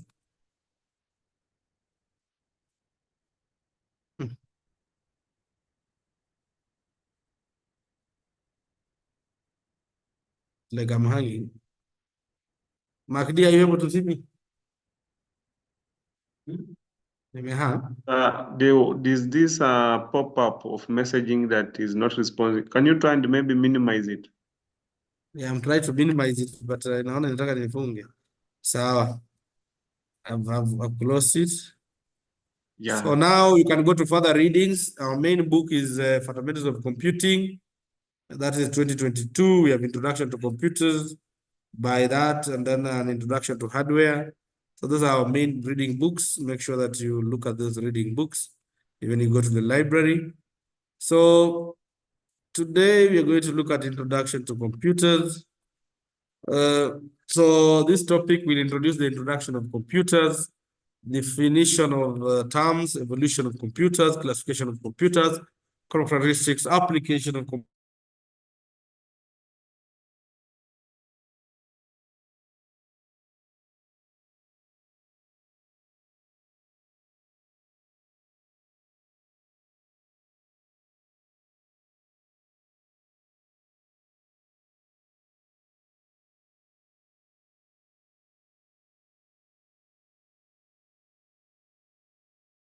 computer. Am I off? Am I on? Are you able to see me? Yeah, we are now getting you. Continue, sir. Okay. So we are going to look at introduction to computers. So by the end of this topic, the learner should be able to define a computer, explain the evolution of computing technology and the technology advancement in computer, the current technologies, explain the characteristics of computers and how they are different from humans, explain the different types of computers, categorized based on size and capabilities. So it's very important for us to look at that. So every Monday from September to December 2024, we are going to meet from 8, is it 8 to 11? As per the timetable? Is it 8 to 11? Exactly, yes, exactly. Exactly 8 to 11. And our Zoom, it will be a Zoom link. That's why you're having Zoom links. You're having Zoom links, and that's why you will have this link where you will join. So make sure that you join. Then every week has an end of assessment quiz. End of week assessment quiz. You click on it and make sure that we are going to change the dates on when these quizzes are going to happen. The other that I already taught an earlier class, and we already have a YouTube on how we were going through. So when you click on this, you will be able to see an earlier class of what I taught. So you can also use that. And we are also recording this. We are going to share it in the Zoom link. We are going to share it in the channels, in the various channels. So when you go to YouTube, you can be able to get most of these issues that we are saying. Just a minute. So I need now to go to the notes and we start moving very fast.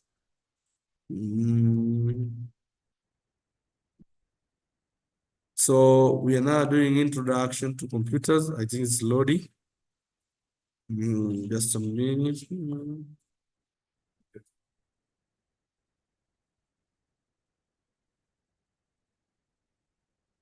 It's loading. Let it load, then we start.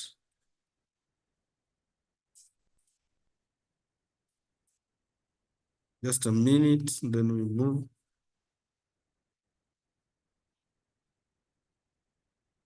I think you're seeing the screen has not loaded, but it's actually loading. Just a few minutes. Oh, it's taking long, but we're waiting. So I know some of you have said why it is important to have a computer. So here you will get notes on every topic. We have notes, and this is topic 1. And here is introduction of computers. I told you earlier that we are going to look at introduction to computers, definition of terms, evolution of computers, classification, characteristics of computers, application of computers, advantages and disadvantages. And we already give you the objectives of this course. So what comes into your mind as a learner when you hear the mention of the word computers? Can you quickly go to your browser and be able to tell me when you hear what comes into your mind as a learner when you hear the mention of the word computer? Can you tell me from online when you hear that word computer, what does it mean? That's what I really want to hear from you from the Zoom meetings. Can I see the messages coming in?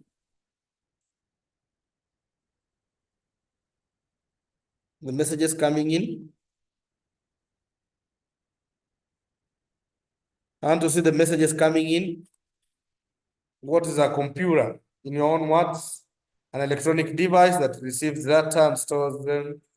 Then we have an electronic device. I can see from I hope you are seeing me from my screen.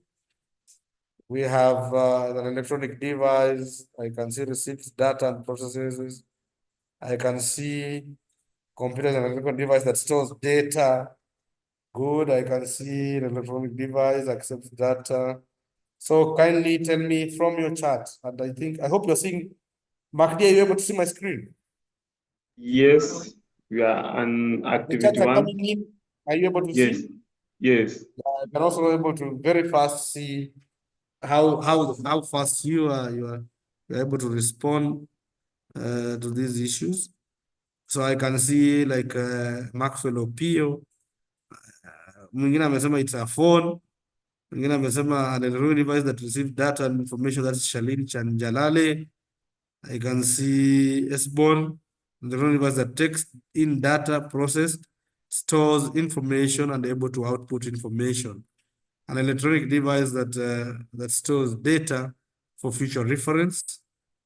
I can see is an electronic device that is from Maslin Lunyolo. As I go down, I can see Noel. I see Beatrice Makoha, you've responded. I can see Naomi Nanyama.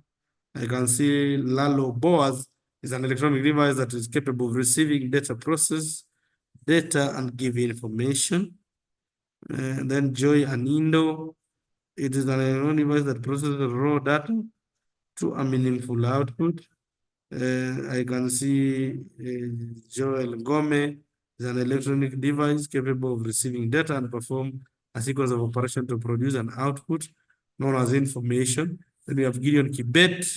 So we can easily see from our respondents that you are actually, most of you, I can see from the responses that you are able to define.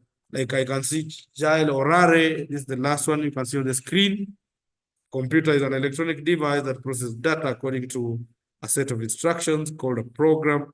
It performs a variety of tasks by receiving input, processing information, and storing data, and producing output. So that is very good. I'm very happy that at least you can get what is it. Then how many types of computer do we know of? Can you also tell me the types of computers that you know of? I want to see the types of computer that you know of. Kindly, can you tell me the types of computer that you know? The types of computers that you know. You go down so that I can see the types of computers that you can know. They have said they know laptops. I can see there are supercomputers, mainframe computers, mini computers. Good.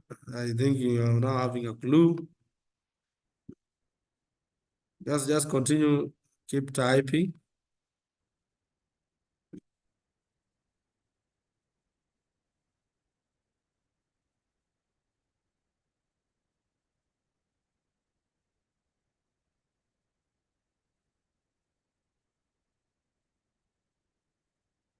Keep typing, micro, analog. I can see all of that, microcomputers. I can see Palm Top. Good. I can see Kiprotich, you've responded. I can see Moses Baraza. I can see Waswa. Good. I can see Kiprotich again. Yes, and then we have Valentine. We have Benedict, Timothy. You can see them, they are keeping coming. The people know about supercomputers, people know about mainframe, they know about desktop.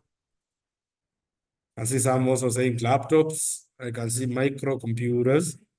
I can see laptops, microcomputers. All these are types of computer. So I'm very happy at least I can see that you have a clue of what is a computer. And that is very important. I can see some saying tablets.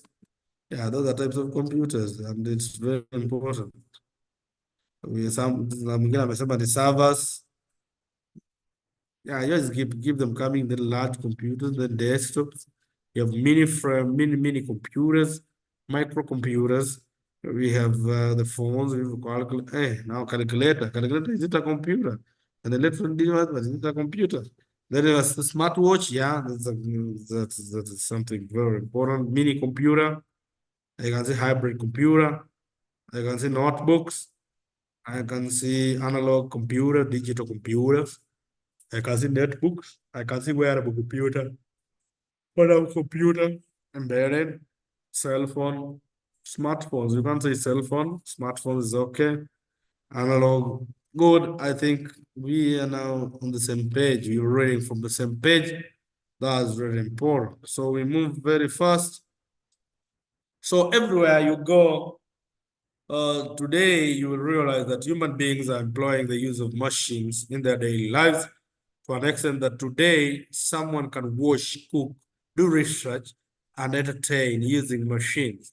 So this means the human race is embracing the use of machines without being threatened at all, which implies that the machine, which was earlier considered a threat, has now become a necessary evil.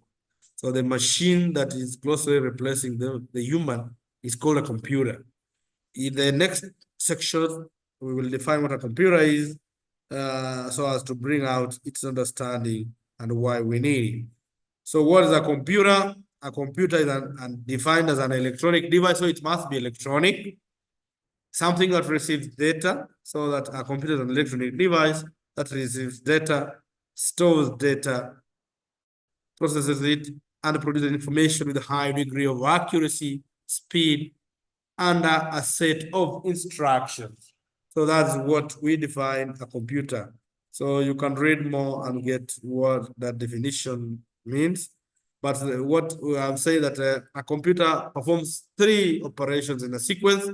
It receives data, instructions from the input device, processes the data as per instruction, then processes the result in a desired form. That's very important that you need to know.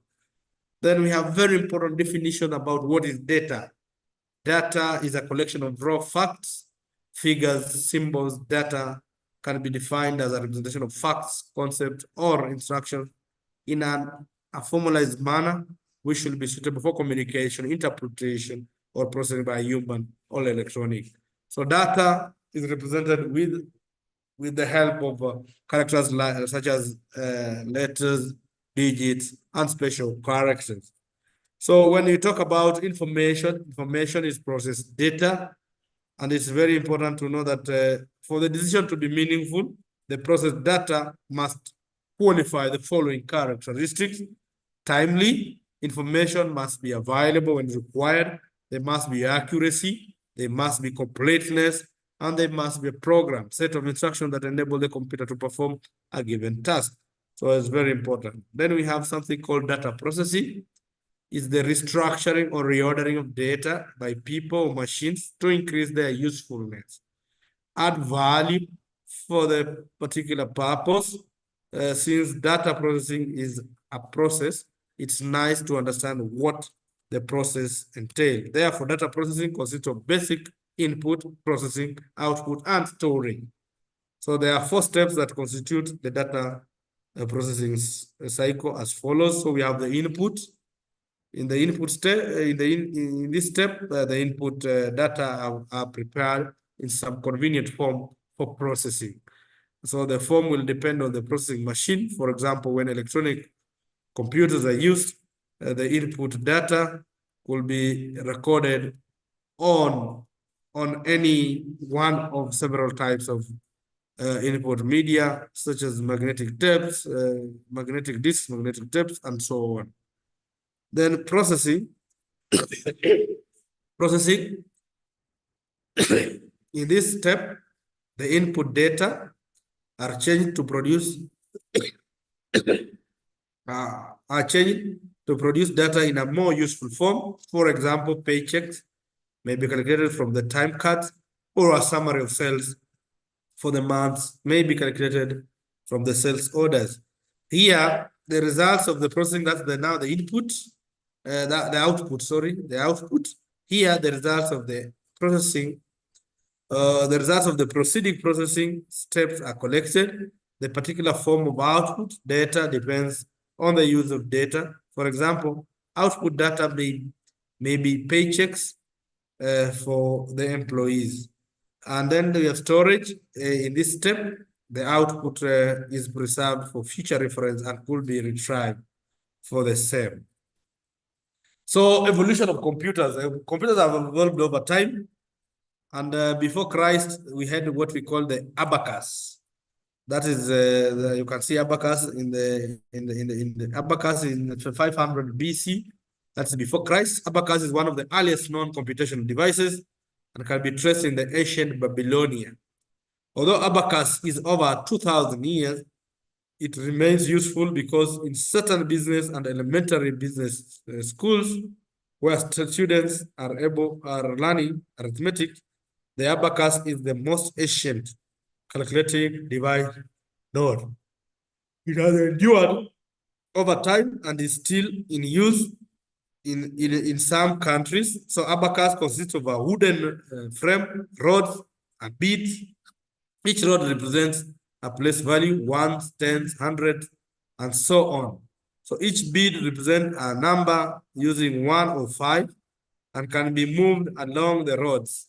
So addition and subtraction can easily be performed by moving beads along the wires of the abacus. And I think this is the abacus machine. It was just made of beads, and you can see it.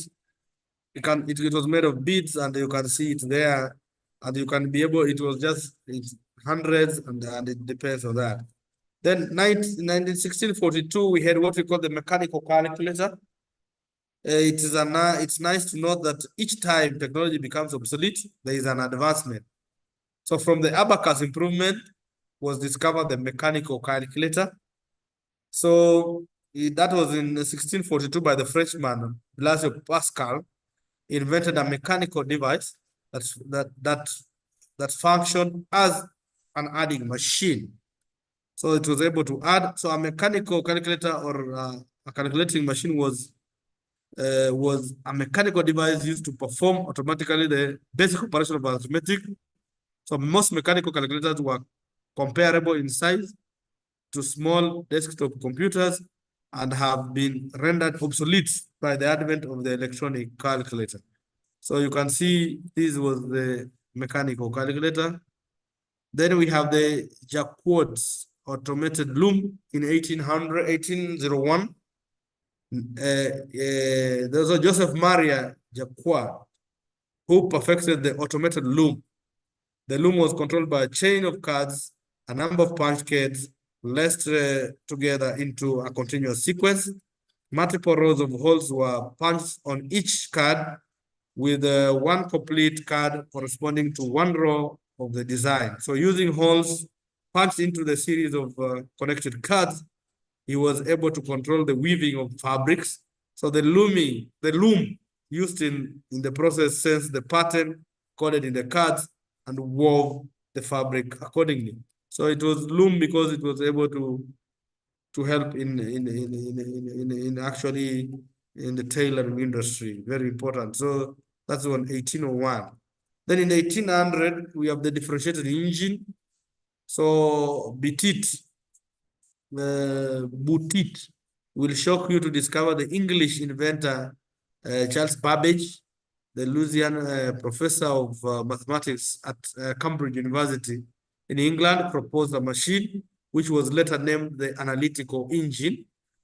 For this discovery, Babbage is referred to as the father of computers. However, despite 10 years' work, Babbage failed to build a fully operational model as it was incredibly complex machine that was 100 years ahead of his time. Now, until 1854, did George build a working model.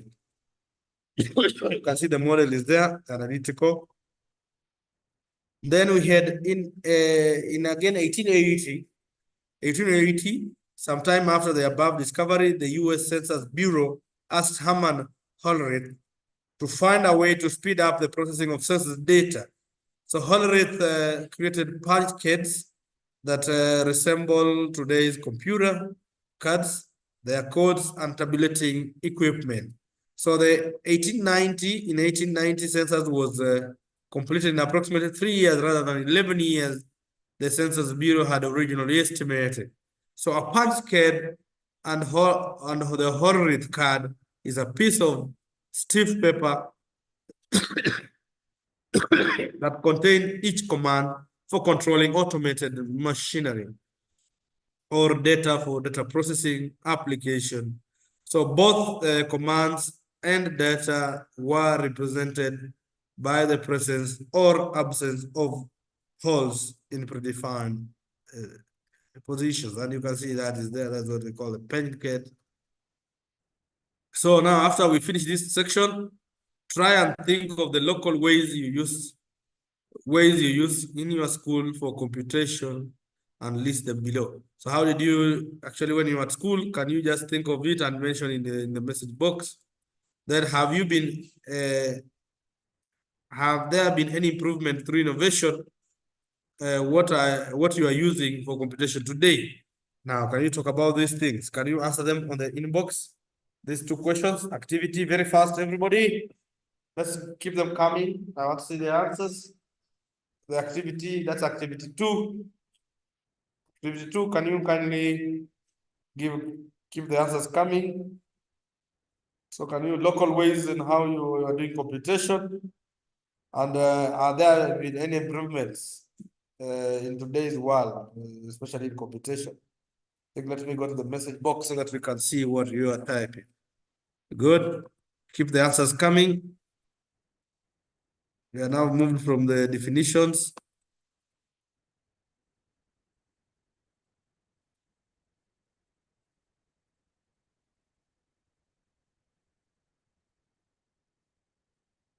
Can you keep the answers coming?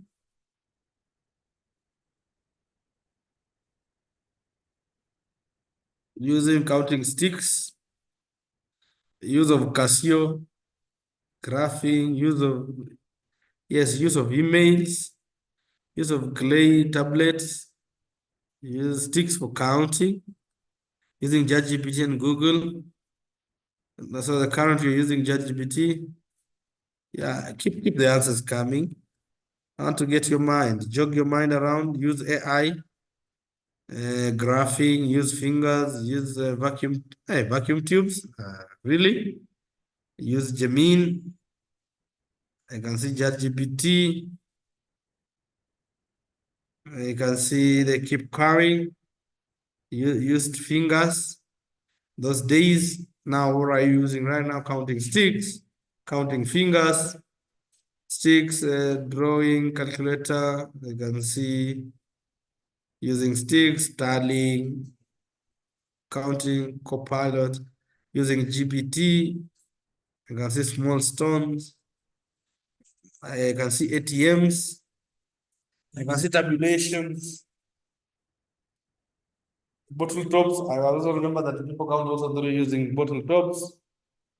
Good graphing. I can see tallying. I can see tallying again.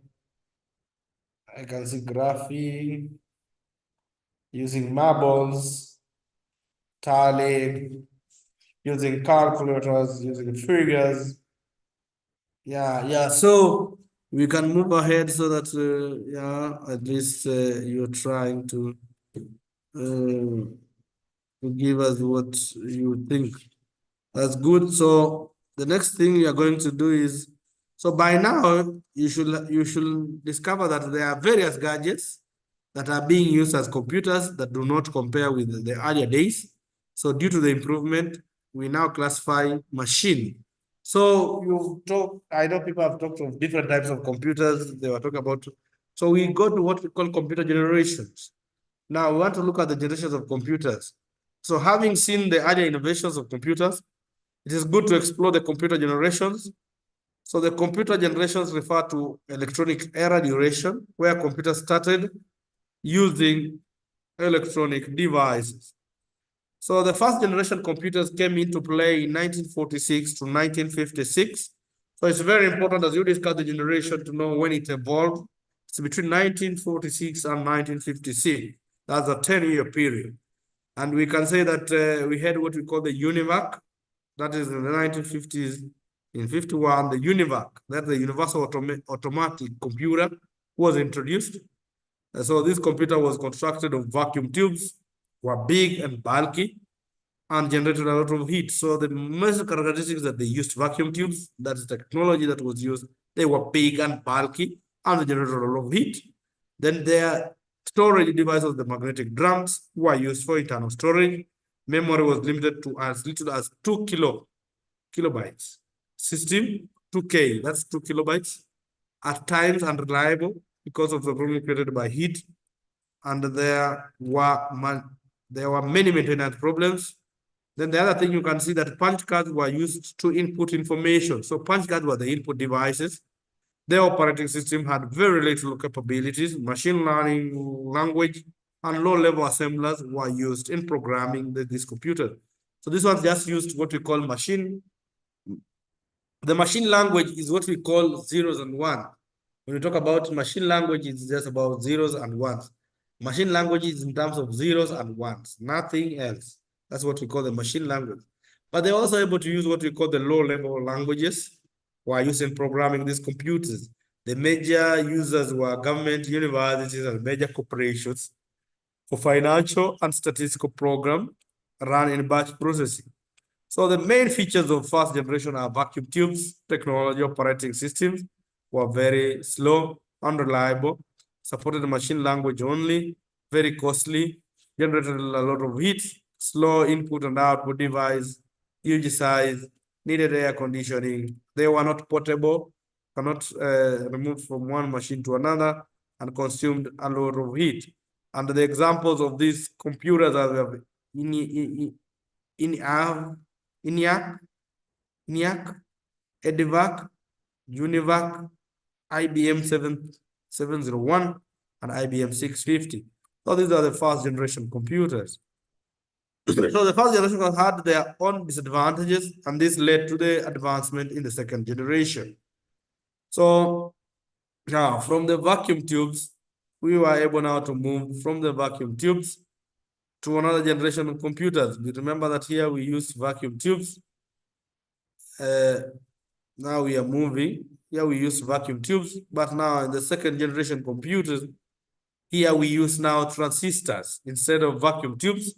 Then magnetic core instead of drum memory was used, which made the memory larger, up to 8 to 20 kilobytes or larger. So the magnetic tape system was developed and marketed. Single job batch processing was used by the system. Some system permitted multiple users to access the system concurrently. COBOL, Fortran languages, and report program generators was available in some systems. So the main features of the second generation, they used transistors, reliable as compared to the first generation, smaller in size as compared to the first generation, generate less heat as compared to the first generation, consumed less electricity as compared to the first generation, faster than first generation computers, still very costly. AC, they also needed AC. AC needed, that was they used. Then the computers here, the IBM 620, IBM 1794, CDC 1604, CDC 3600, and UNIVAC 1108. Very important. So these are the computers. Then, because of those issues, all of them, then we came up now with what we call the third generation computers. And here they use what we call the IC. They use what we call an IC. What an IC is, an IC means an integrated circuit were used. They were more reliable. They were smaller. This was generated less heat. They were faster. They were lesser in terms of maintenance, and they were still very costly. So here we also, they used also what we call the magnetic disks were used than the magnetic tapes for random access online processing of files. So for storage, they use magnetic disks. Then they also allowed multiple programs were executed concurrently, this is where we came up with what we call multiple programming. Then batch and online time sharing application ran concurrently. Such computers had more than one CPU, so what we call multiprocessing. Examples here, we have IBM 360 series, the Honeywell 6000 series, you have the PDP, we have the IBM 370/168, then we have the TDC 316. These are examples of computers. So with these machines with time, these machines were phased out and replaced with fourth generation computers. Now, the fourth generation computers had very unique characteristics. They used what we call the VLSI, which is a very large scale integrated circuits technology. They were very cheap. They were portable and reliable, meaning that you could move a program from one computer to another, so they were portable. The use of PCs, very small size pipelining process, no air conditioning needed. Concept of internet was introduced in the fourth generation computers. Then great development in the fields of networks. Computers became easily available. So some computers of this generation were the DEC 10, Star 1000, PDP 11, Gray 1, Gray X. So these are examples of the computers, and you can see them there, and you can see. Then, before we go to that, you find out what's distributed computing. That one we are not going to go further. Let's just continue. Then we have the fifth generation computers. Now, these are the true computers. I've heard you, most of you mentioning about ChatGPT. I've seen some of you mentioning about Gemini. These are resources that are very important in terms of artificial intelligence. So there are computers being developed. They are the true artificial intelligence computers. The technology employed is what we call the ultra high ICs, ultra high integrated circuits. We have voice recognition, very important for this particular computer.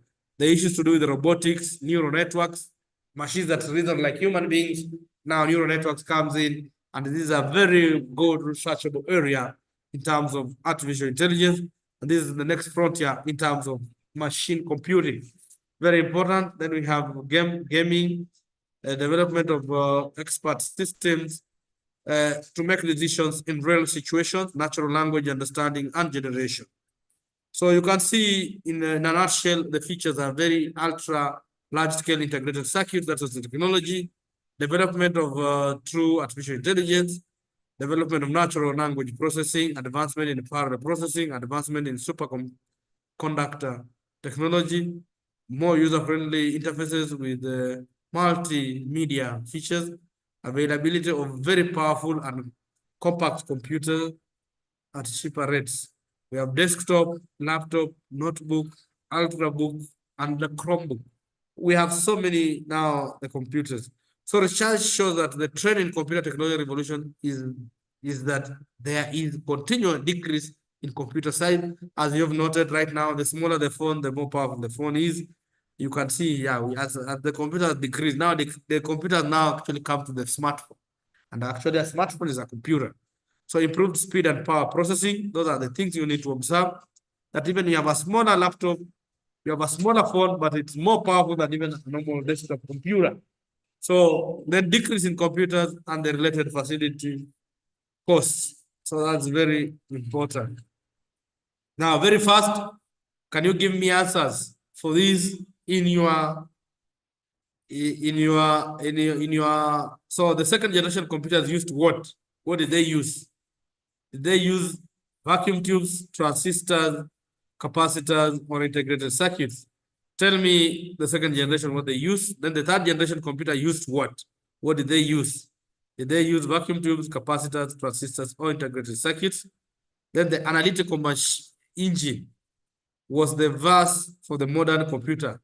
In which year was it developed? Is it 1833, 1933, 1923, and 1823? Can you give me the answers? Let me go to the answers and then see when people are giving answers. Now we are moving to the answers.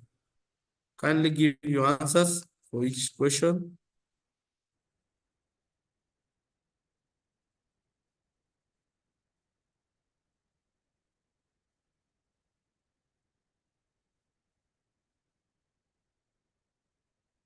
Let's give question one was,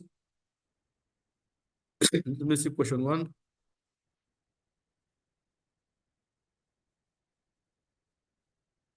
The second generation of computers used what? I can see people are saying integrated circuits. That's for question one. Question two, I want to see the answer, and question three. And then we move very fast. Can we see the answers? Can you mention the question and the answer? Because if you give me the answer and you don't know which question, now I don't know where you're answering. Give me the question. Question one, what was the answer? Question two, don't just say what you Kindly give me the answer. Question, you give the question 1. Question 2 was integrated circuits. Question 3, question 3 cannot be integrated circuit because now second generation. Hey. Let me go back to the questions so that I can see. Now, when you say capacitors, I get worried. I'm not mentioned any capacitor, but I'm wondering why you're getting this.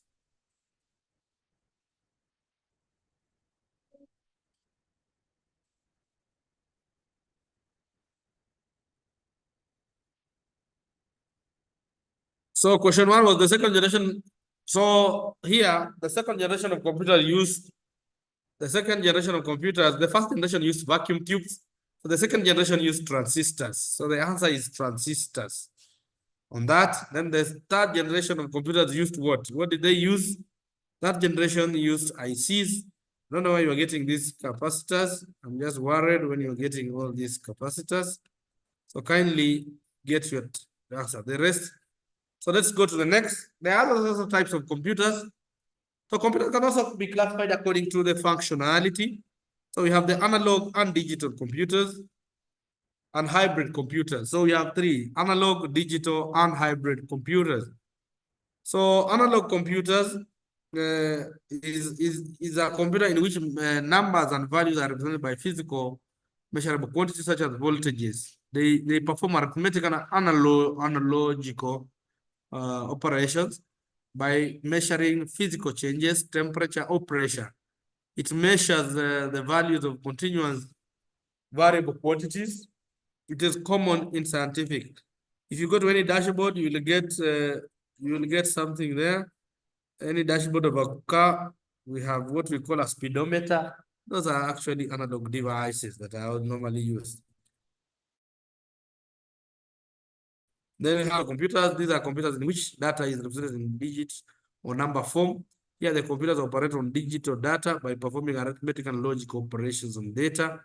They recognize data by counting discrete signal representing either on or off, which is 0 and 1. So this data, they use as 0 and 1 as number representation. When we're doing the number system, you will get to know that any number can be represented using the number system in terms of zeros and ones. So these are the digital computers. And then in between, we had what we call the hybrid computers. The ones that are half analog and half digital. When they combine, they come up with what we call a hybrid computer. So a hybrid is a crossbreed between two breeds. In computer, this refers to computers are designed to handle both discrete and analog data. They are meant to merge the strong points of analog, such as simulation, and digital computers' ease of changing from one program to another. So in this diagram, you can see. So those are two different. Then ask yourself, while you're reading the notes, it's important to know what's the difference between analog and digital signals. Analog signals, analog signals are in terms of the wave, the way the electric wave goes up and down. But normally, digital signals up and down. I think it's good I show you what digital signal and analog signal is. Let me just Google here so that I can show you. Digital signals and analog signals. Let me show you images so that you can see. I want an image.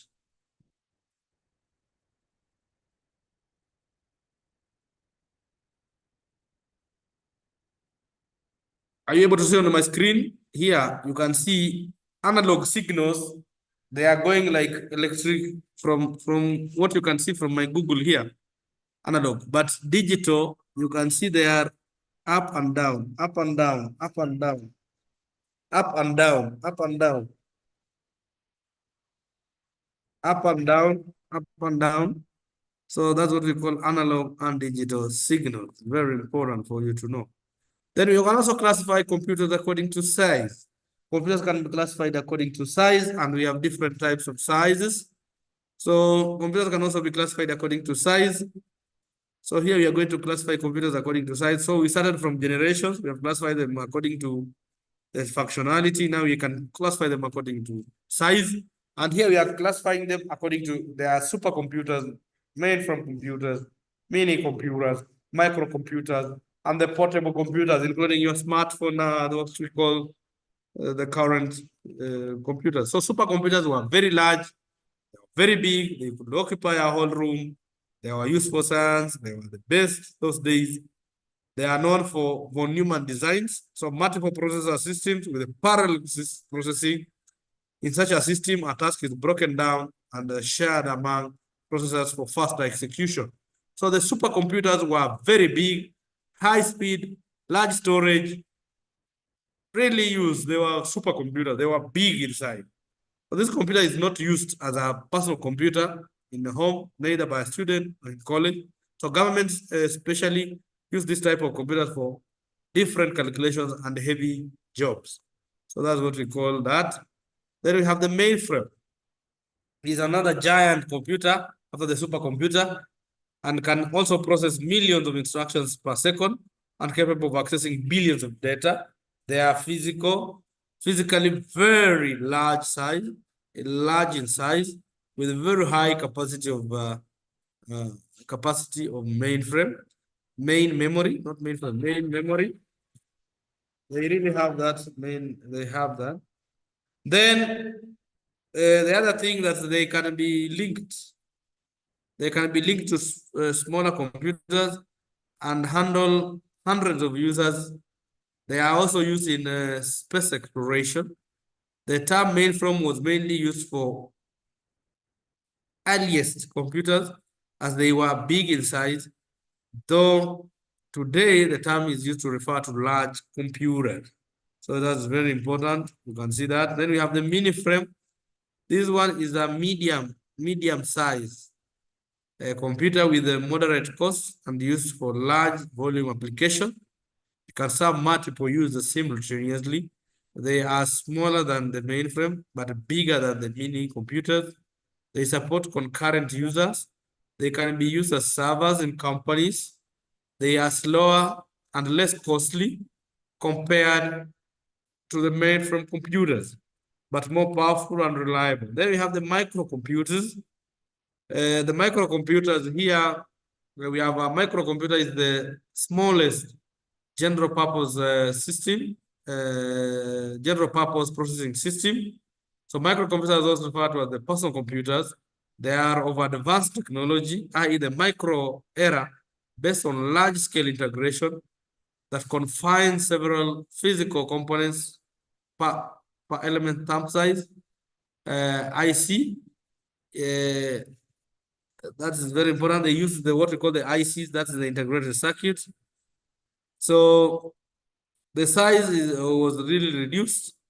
Then it is the smallest of all the three computers. They are usually called the personal computers since they are designed, not defined, they are designed to be used by individuals. Then the microchip technology has enabled the reduction of size of computers. So microcomputers can be a desktop or laptop, notebook, or palm top. Then we have also what we call the notebook computers. Then we have the desktop computers. These are also falls in between these lines, and the laptop and palm top. And now we have what we call the smartphones also fall under these particular computers. Then we also have what we call the personal computers. So a computer has a monitor, a keyboard, a disk, a printer, and a CPU. So the CPU of a PC, that's a personal computer, has a motherboard with several chips mounted on a circuit board. So the major components of the circuit board are microprocessor, RAM, ROM chips, and other supporting circuits. The microprocessor chip is like a brain of the human being, which contains circuits and registers to perform arithmetic and logic and control function, i.e. the ALU. ALU is called the arithmetic logic unit, and the CU, which is the control unit. These chips will be able to retrieve data from the input and output device, store, manipulate, and process a byte of data at a time. So there is an address bus which is built into these chips to determine the storage location of the data and the instruction of the program. So over the years, we have different microprocessors that were developed. And the first in the series was the Intel 8080. 8080 was this is a processor. Then the other processor 8088, 8286, and then 8386. Then we have 8486.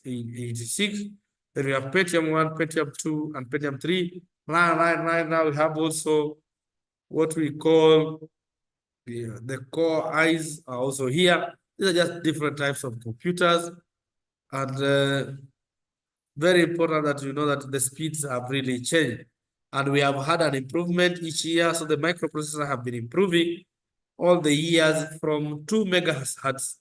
Actually, right now we are talking of over 3.6 gigahertz.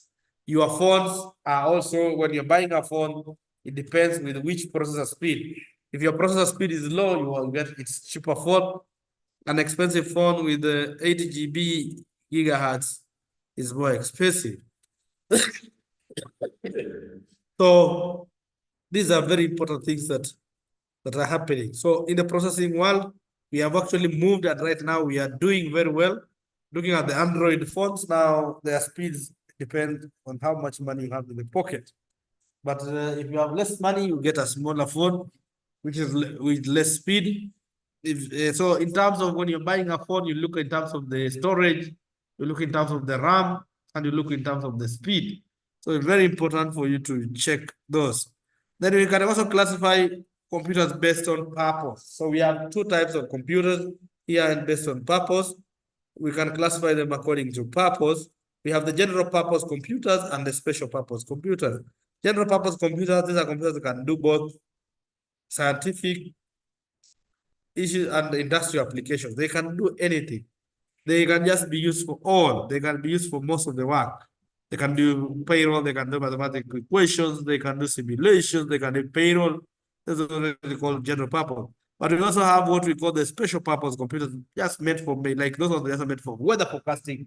Those are just meant for weather forecasting. These are just meant for generation of weather maps. So those are what we call special purpose.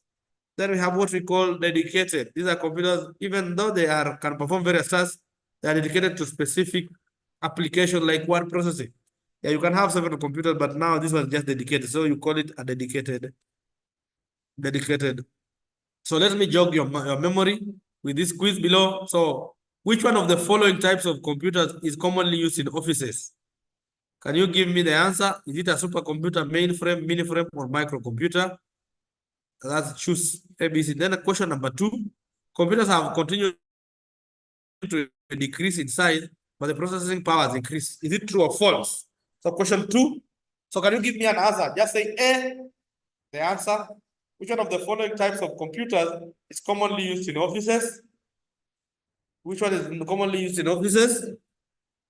Which one is commonly used in offices? Can you give me the answer? Then computers that have continued to is it true that computers have continued to decrease in size, but the processing power has increased? Is it true or false? So give me the answers. Let me see what you are giving me as answers. Kindly let me see. Let me go down to see what you are giving me.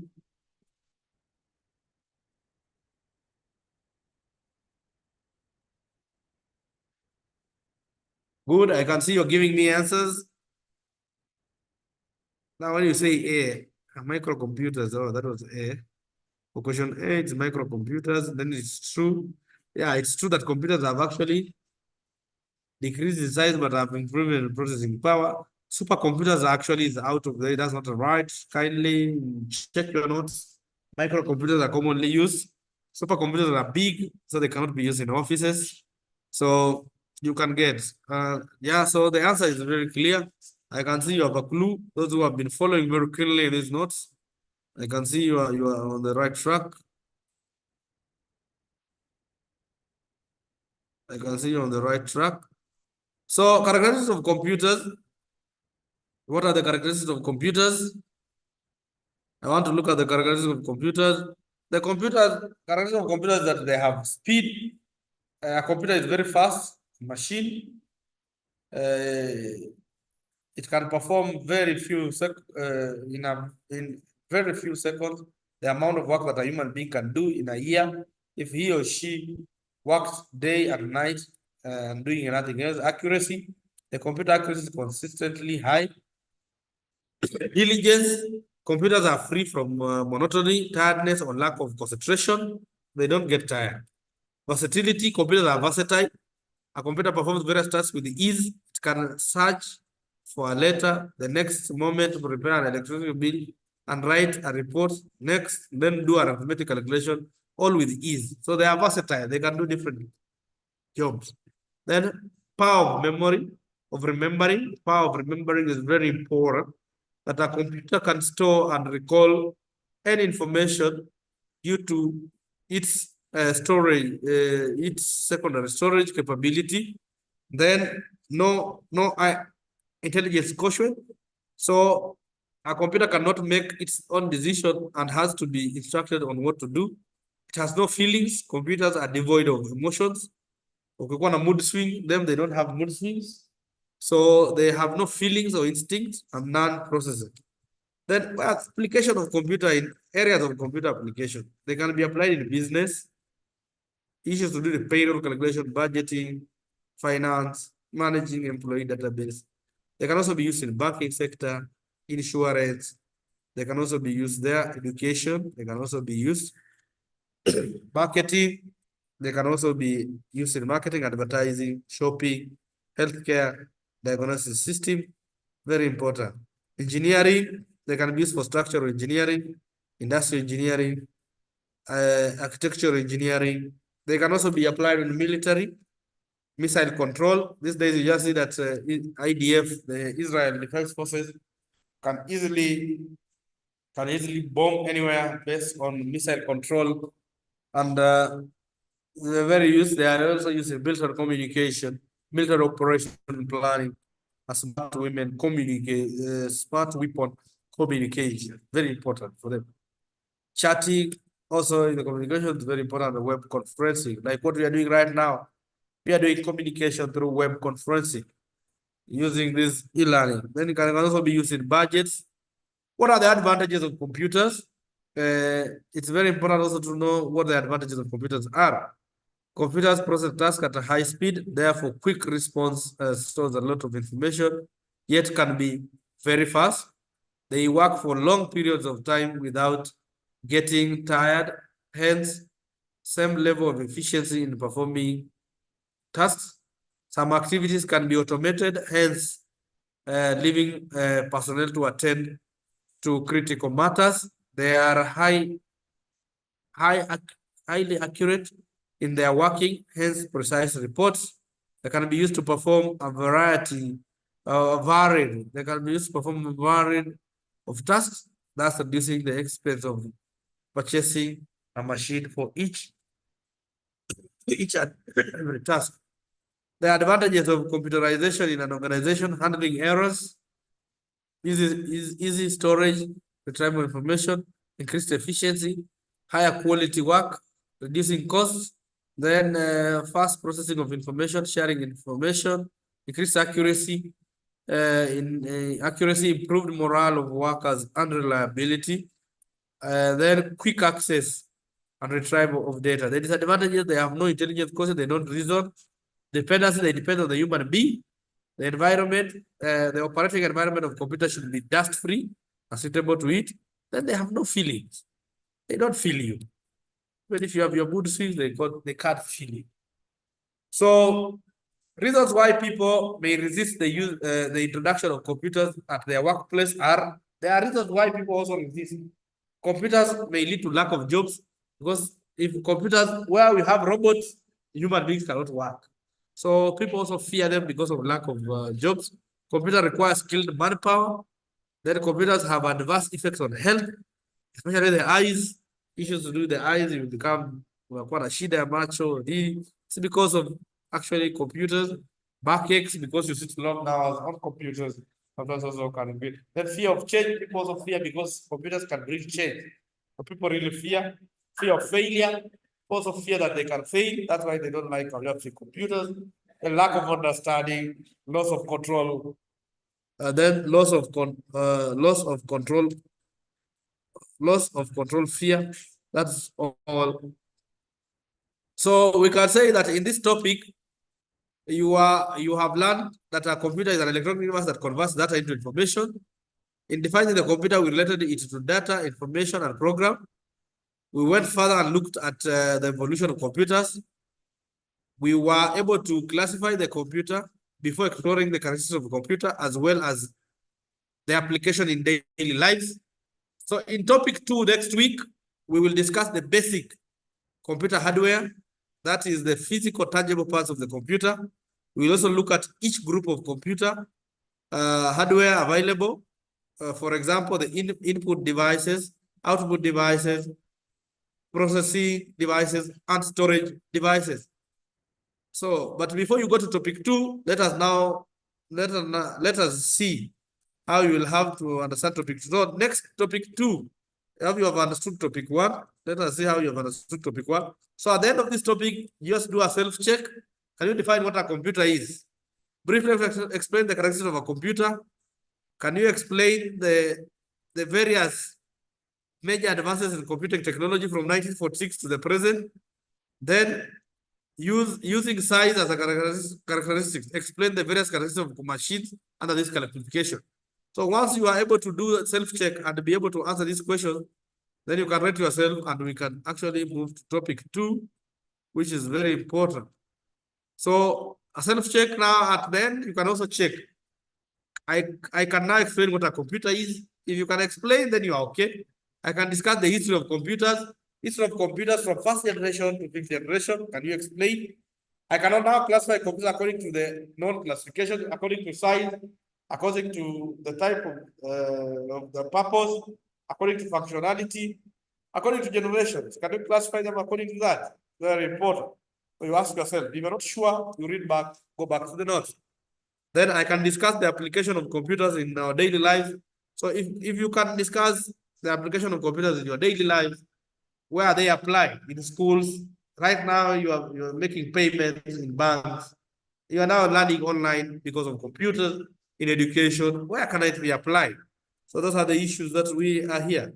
So as we move, actually, we can say that we have actually hammered and pampered topic 1. The lecturer has finished topic 1. Has the student finished topic 1? I don't know. So go back, you go back to your notes, KUC1120, and some of those assignments are online. So ensure that you can access your course. Ensure that you can access your course. And once you access your course, you can be able. Once you access your course here, you can be able to get the course outline, self-intro, you have done all those. You can see also the course reading material, the topic 1, objectives, and assessment is also here. But we are going to enable end of quiz 1 assessment. I think I'm going to tell Magdi to enable so that at the end of this week, you are able Umwami Peter Barasa. I have quiz just below it. Just scroll below it. Yeah, I want to see the quiz below it. Yeah, it's called no, the other one. Just go back. Just go back. Up. Just go back to the course page. Course page. Hapo. Yeah, chini scroll to chini kidogo. Hapo. So I have just duplicated that one. You see the end of week 1 self-check, it's open, students can attempt to it. Yeah. So self-check, attempt that quiz. Everybody will attempt on his own. Once you attempt, you click here. Can I click Makdi? Yes, you can. Yeah, so every student must make sure that you do that self-week You check and see. So you can preview the quiz. You start attempt. Me, I can't do for you the answers anyway. So this is the quiz. These are very simple questions. You just answer and go next. Answer, you go next. There are 8 questions. So try to answer them. There are 8 questions, and that will form also part of your assessment. So week 1, we have what we call self-check. So you make sure that you do this end of week 1 self-check. Everybody must check and do this quiz. I'm not giving the answer, even if you know the answer for the first one. I don't know. Don't say it now. But you have between now, Makdi, how long? I don't know. I have just enabled 1 week. So by the next week, it is going to close. And we're not going to reopen. Cindy Makdi? Yes, yes. We're not going to reopen. So that is the course, how it runs now. If you want the notes, come here, count the notes. So don't ask me, teacher, notes ziko wapi. Notes ziko online. We are also going to do a YouTube video of everything, and you will be able to see. We are going to do a YouTube video of everything, and you are going to be able to see online what we are going to do. So it's very important that this YouTube, you subscribe to the channels, like the channels, and also you can be able to listen to my voice again if you really didn't get. I think after this, I'm going to tell Makdi we are going to upload that, and that is it. Having said that, I think it is 11:02. You are going for another class. Have a good day. Have a good week. I've been your first Peter Baroza. Bye-bye. Makdi, anything? Another thing also I have done. Was I clear? Yes, yes, yes. Yeah. What other thing that I have added? The system can mark the students' activity on the course. Like you see on the top right, there's a pop-up. That one just below. Can you make it to? Can I stop so that you share? Yes, yes. Stop so that you show them. I share. Okay, thank you. Yeah, yeah. Let me just share the course so that what I have done, I have enabled students to check their level of how active they are on the course. I have this drawer that a student supposed to click on it. When a students click on this, a student supposed to check on the leaderboard. So it checks and shows how competent a student is, how many activities has a student done on the course. So students should even see through that leaderboard on how active they are on the course. Like at the moment, we have Alphonse Omondi, who is leading with 117 points. So students should be able to see how active they are. And if maybe you are zero, you can also be seen. Yes. As you see, the last person is Vivian Nafula with 3 points. So the system And the rest? Yes, the students out of 3,000, those are national 91 students. Yes, so the students should be active. Every moment they go to the course, they should at least be able to see how active they are on the course through the use of the leaderboard. That's just what I wanted to demonstrate to them. We have this button here. They click on this button. It looks like a drawer. Then they go and click on the leaderboard. Even here they show, like me, I'm number 18 in the course. So students should see their ranking, and this may make them to be active. At least students should at least try to be top 20.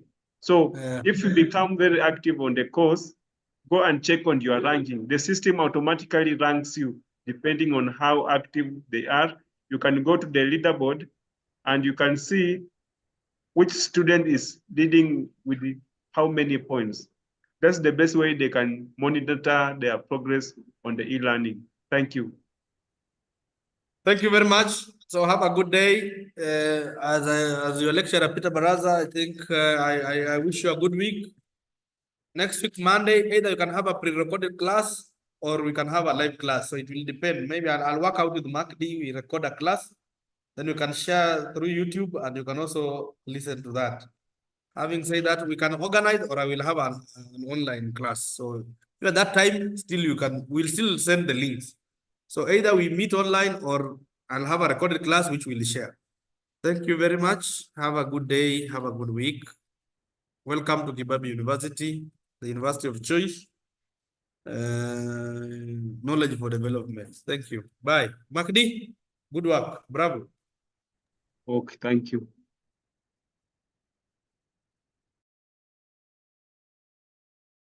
Leave at your own pleasure, but me,